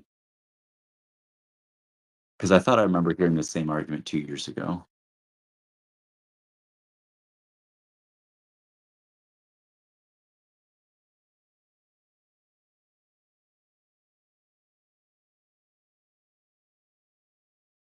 Yeah, it fell several months in 2022, and we didn't have a recession. So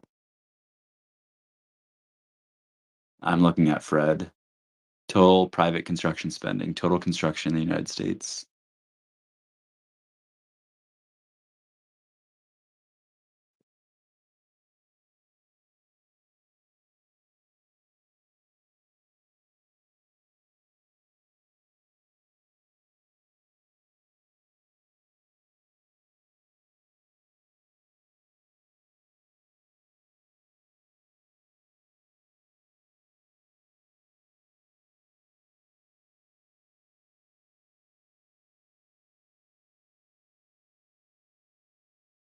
Yeah, I think it's shifting. I mean, the amount of construction spending, if you just look anecdotal on like manufacturing things like that, is crazy high right now. And I think we need to see a turn down on manufacturing construction before, like, I think just like residentially and things like that, there's probably just less construction overall, so that kind of makes sense. But I think a lot of that is just shifting to like manufacturing and larger commercial stuff.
I shared a post that kind of summed up my feelings on construction spending, manufacturing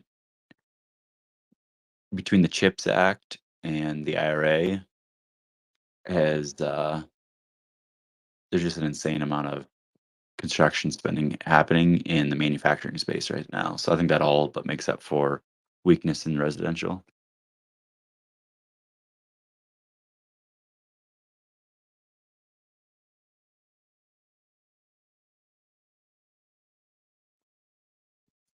No, I don't think so.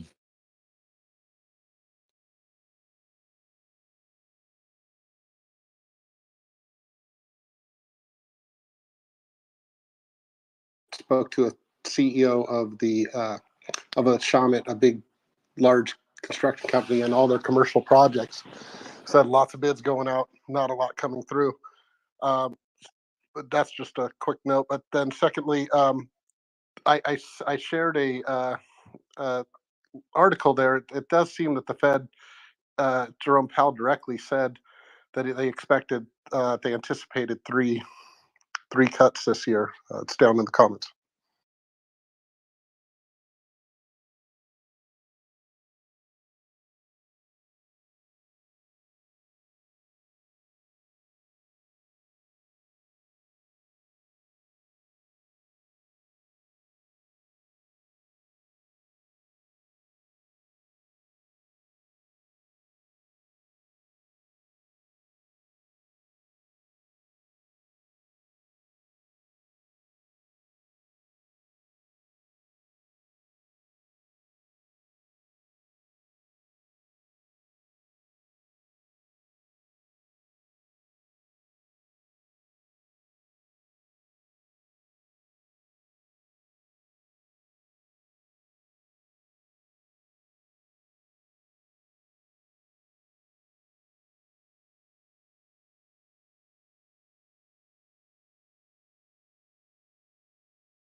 Correct. That's the way I interpret it. But I mean, I think it's fair to say that the market expectations are for rate cuts this year. That's not like, but it's not correct. Yeah, but it's not like the Fed said we're committing to 3 rate cuts or anything like that.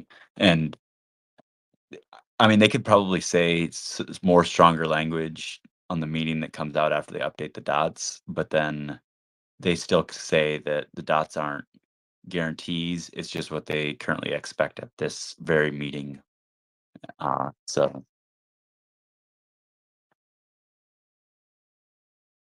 Powell testifies. I assume to Congress. I think is who that is. What that would be on Wednesday.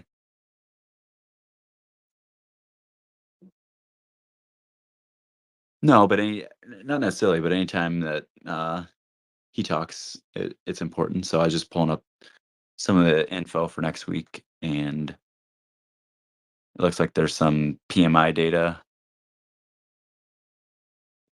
or some ISM non-manufacturing PMI and prices paid for February on Tuesday.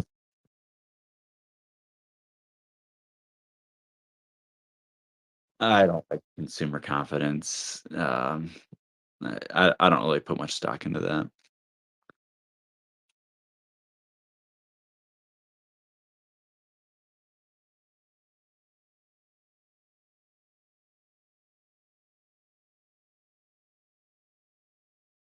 Yeah, I don't put much weight into sentiment or consumer confidence, or I know there's like University of Michigan puts out those reports. But yeah, I don't really put much. Oh, is the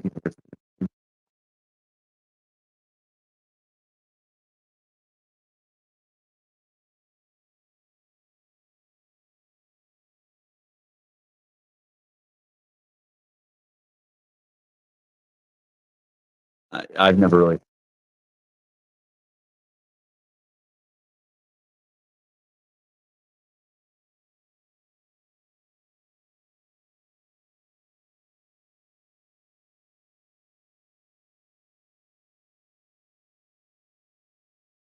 I don't put much weight into survey type data.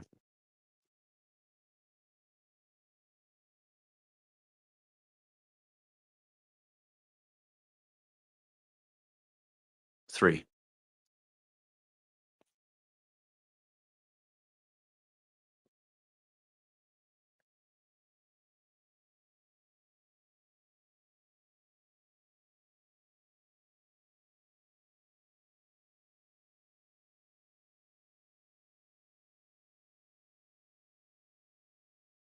I mean, especially if like even if they don't move rates at all, the longer end of if the long end of the curve comes down a little bit, that'd help mortgages, that'd help the auto sector.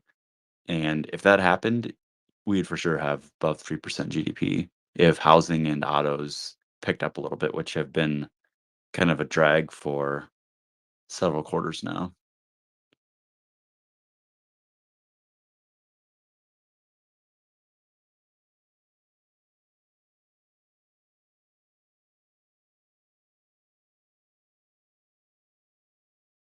Yeah, I'm good with that.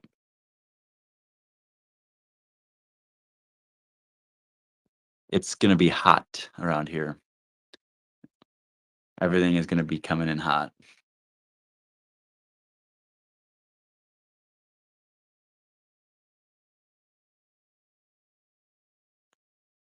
I just think structurally, I still think things are good. I don't disagree that we might see a 1.5 handle or 1.2, but to get all the way down to 1%, it's kind of how I feel about inflation. And it's hard to have high inflation and low GDP.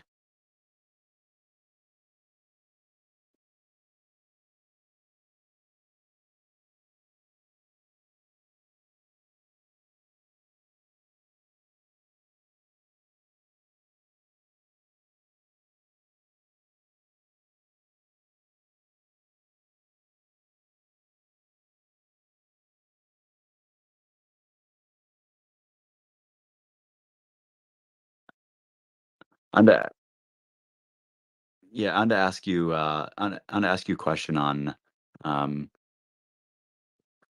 if there's signs that we're starting to slip into recession and the Fed starts to cut rates, do you believe because how high rates are um, in more recent terms, uh, if they'd be able to pull us out of a recession quicker? Because let's say there was some weakness throughout the economy, the Fed sees it, they acknowledges it, and maybe a couple back-to-back meetings that cut by 50 basis points. Do you think they'd be able to pull out of recession, or are you in the camp that once a recession starts, there's no way to pull out of it? You have to kind of go through the full economic cycle at that point. With this being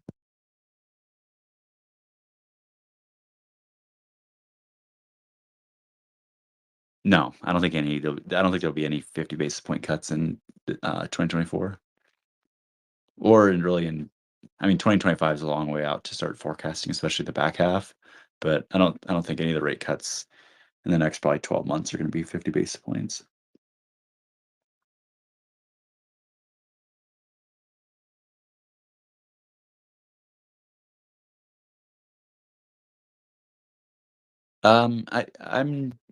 I'm not in that camp as much. I know people. There's the argument about long and variable legs, but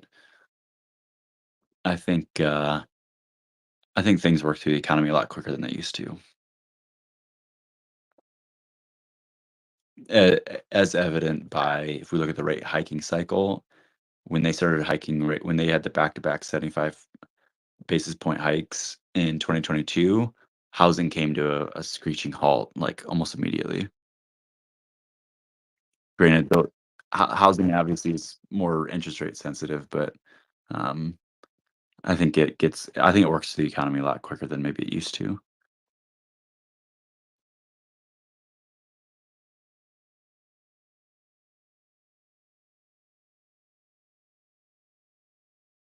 No.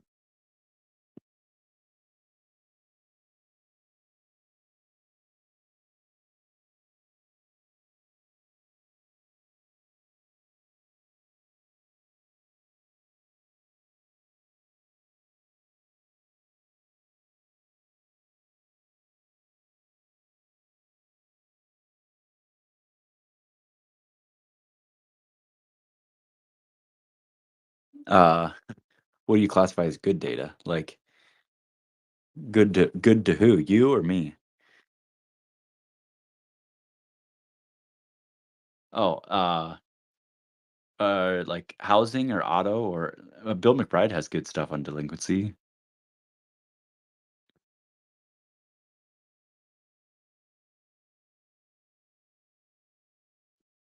Well, I like the breakdown where it shows like 30, 60, 90 days past due. Um, I think most of the charts I've seen, a lot of the delinquencies, including like credit card data and credit card debt and things like that, is like just now returning towards pre-COVID levels, or even some of the data is still not at pre-COVID levels.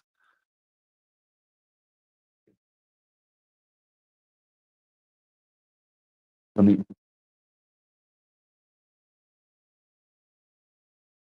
Uh, I don't know. I think some of the data might. I think it's gonna, most part, I'd say tail off if I had to guess. I'll see. Let me see if I can find the charts I was talking about.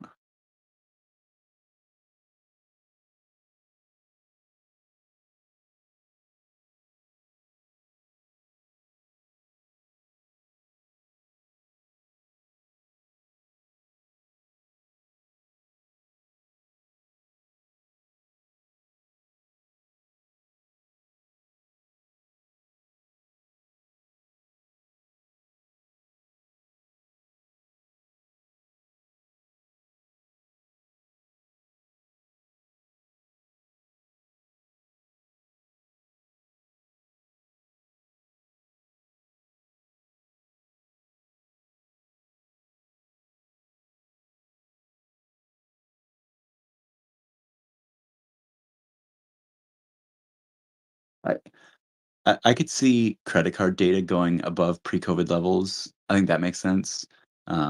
But in the housing space, I wouldn't think so. I think they would just, I don't know if they'd sell their home before then, or I think it's just kind of a unique dynamic in housing because of what happened to prices the last 4 years.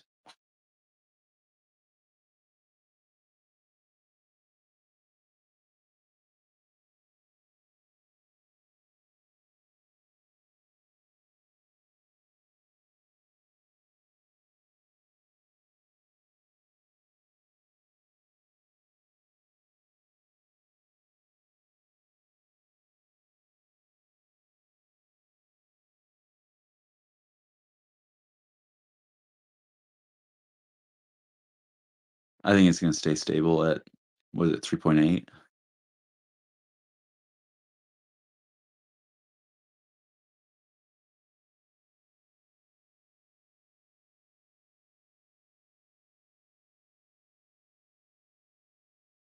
Yeah, but I think that's different because that's multifamily, and so I think that would be a different cohort of people. And if you look at the percentage of that, it's not even a 0.5%. So I think more of that could be tied to investors in the real estate space as a whole, meaning you could have like commercial people that have commercial stuff and multifamily.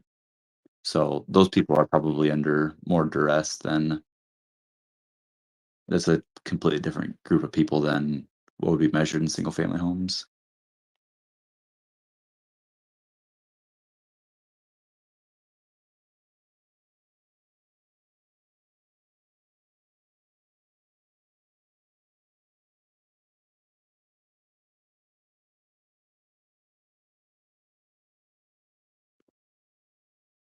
I think it was at the last meeting. It's either at the last meeting or 2 meetings ago where Powell pushed back a little bit when that comment got brought up about real interest rates, and he said that that's really hard to measure. Like you can take the just like the standard formula for real interest rates, but I think it's kind of constantly evolving.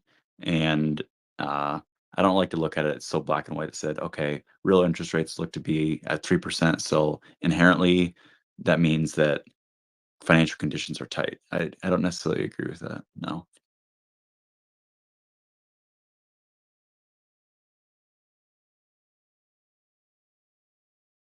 No. I think they're moderate. They're where they need to be.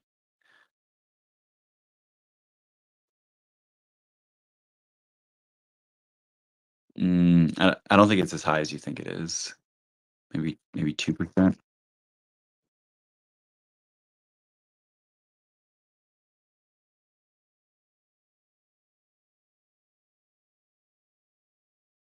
Yeah, but I think, I mean, it kinda goes I think inflation as measured by CPI, yeah, is a 2 handle right now, but it's more of 3 than it is 2, and that'd get you, just over 2%.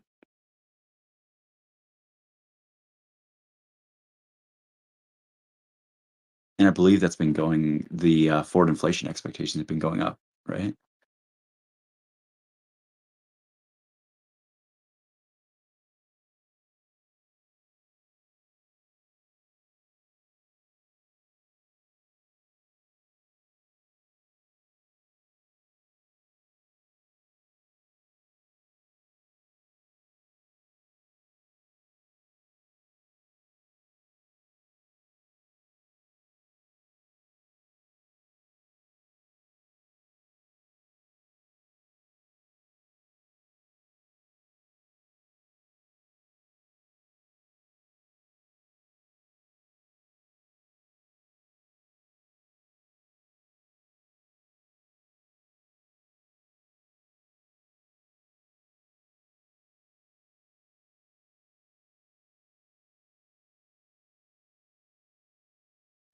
I think we should wrap this up. Any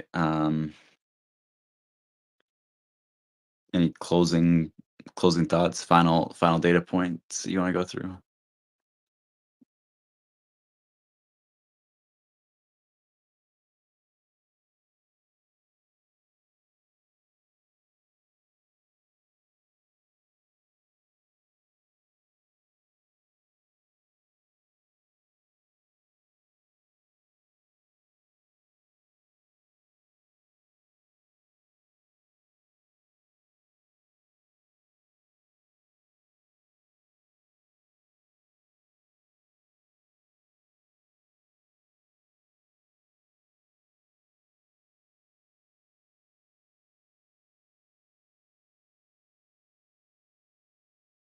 No, I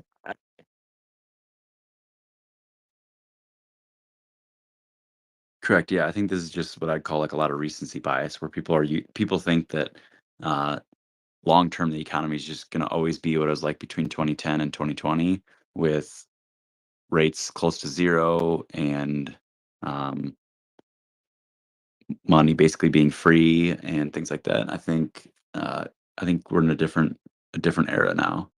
I think it's gonna be closer to, like, what the '90s were. where in that period of time interest rates were higher and the economy still did fine. So just because interest rates are high doesn't necessarily mean that I'm like bearish or think that things are going to be bad. I think things will be good, growth will be good, but inflation will be a little high, rates will be a little high. Kind of everything's high. Everything's hot.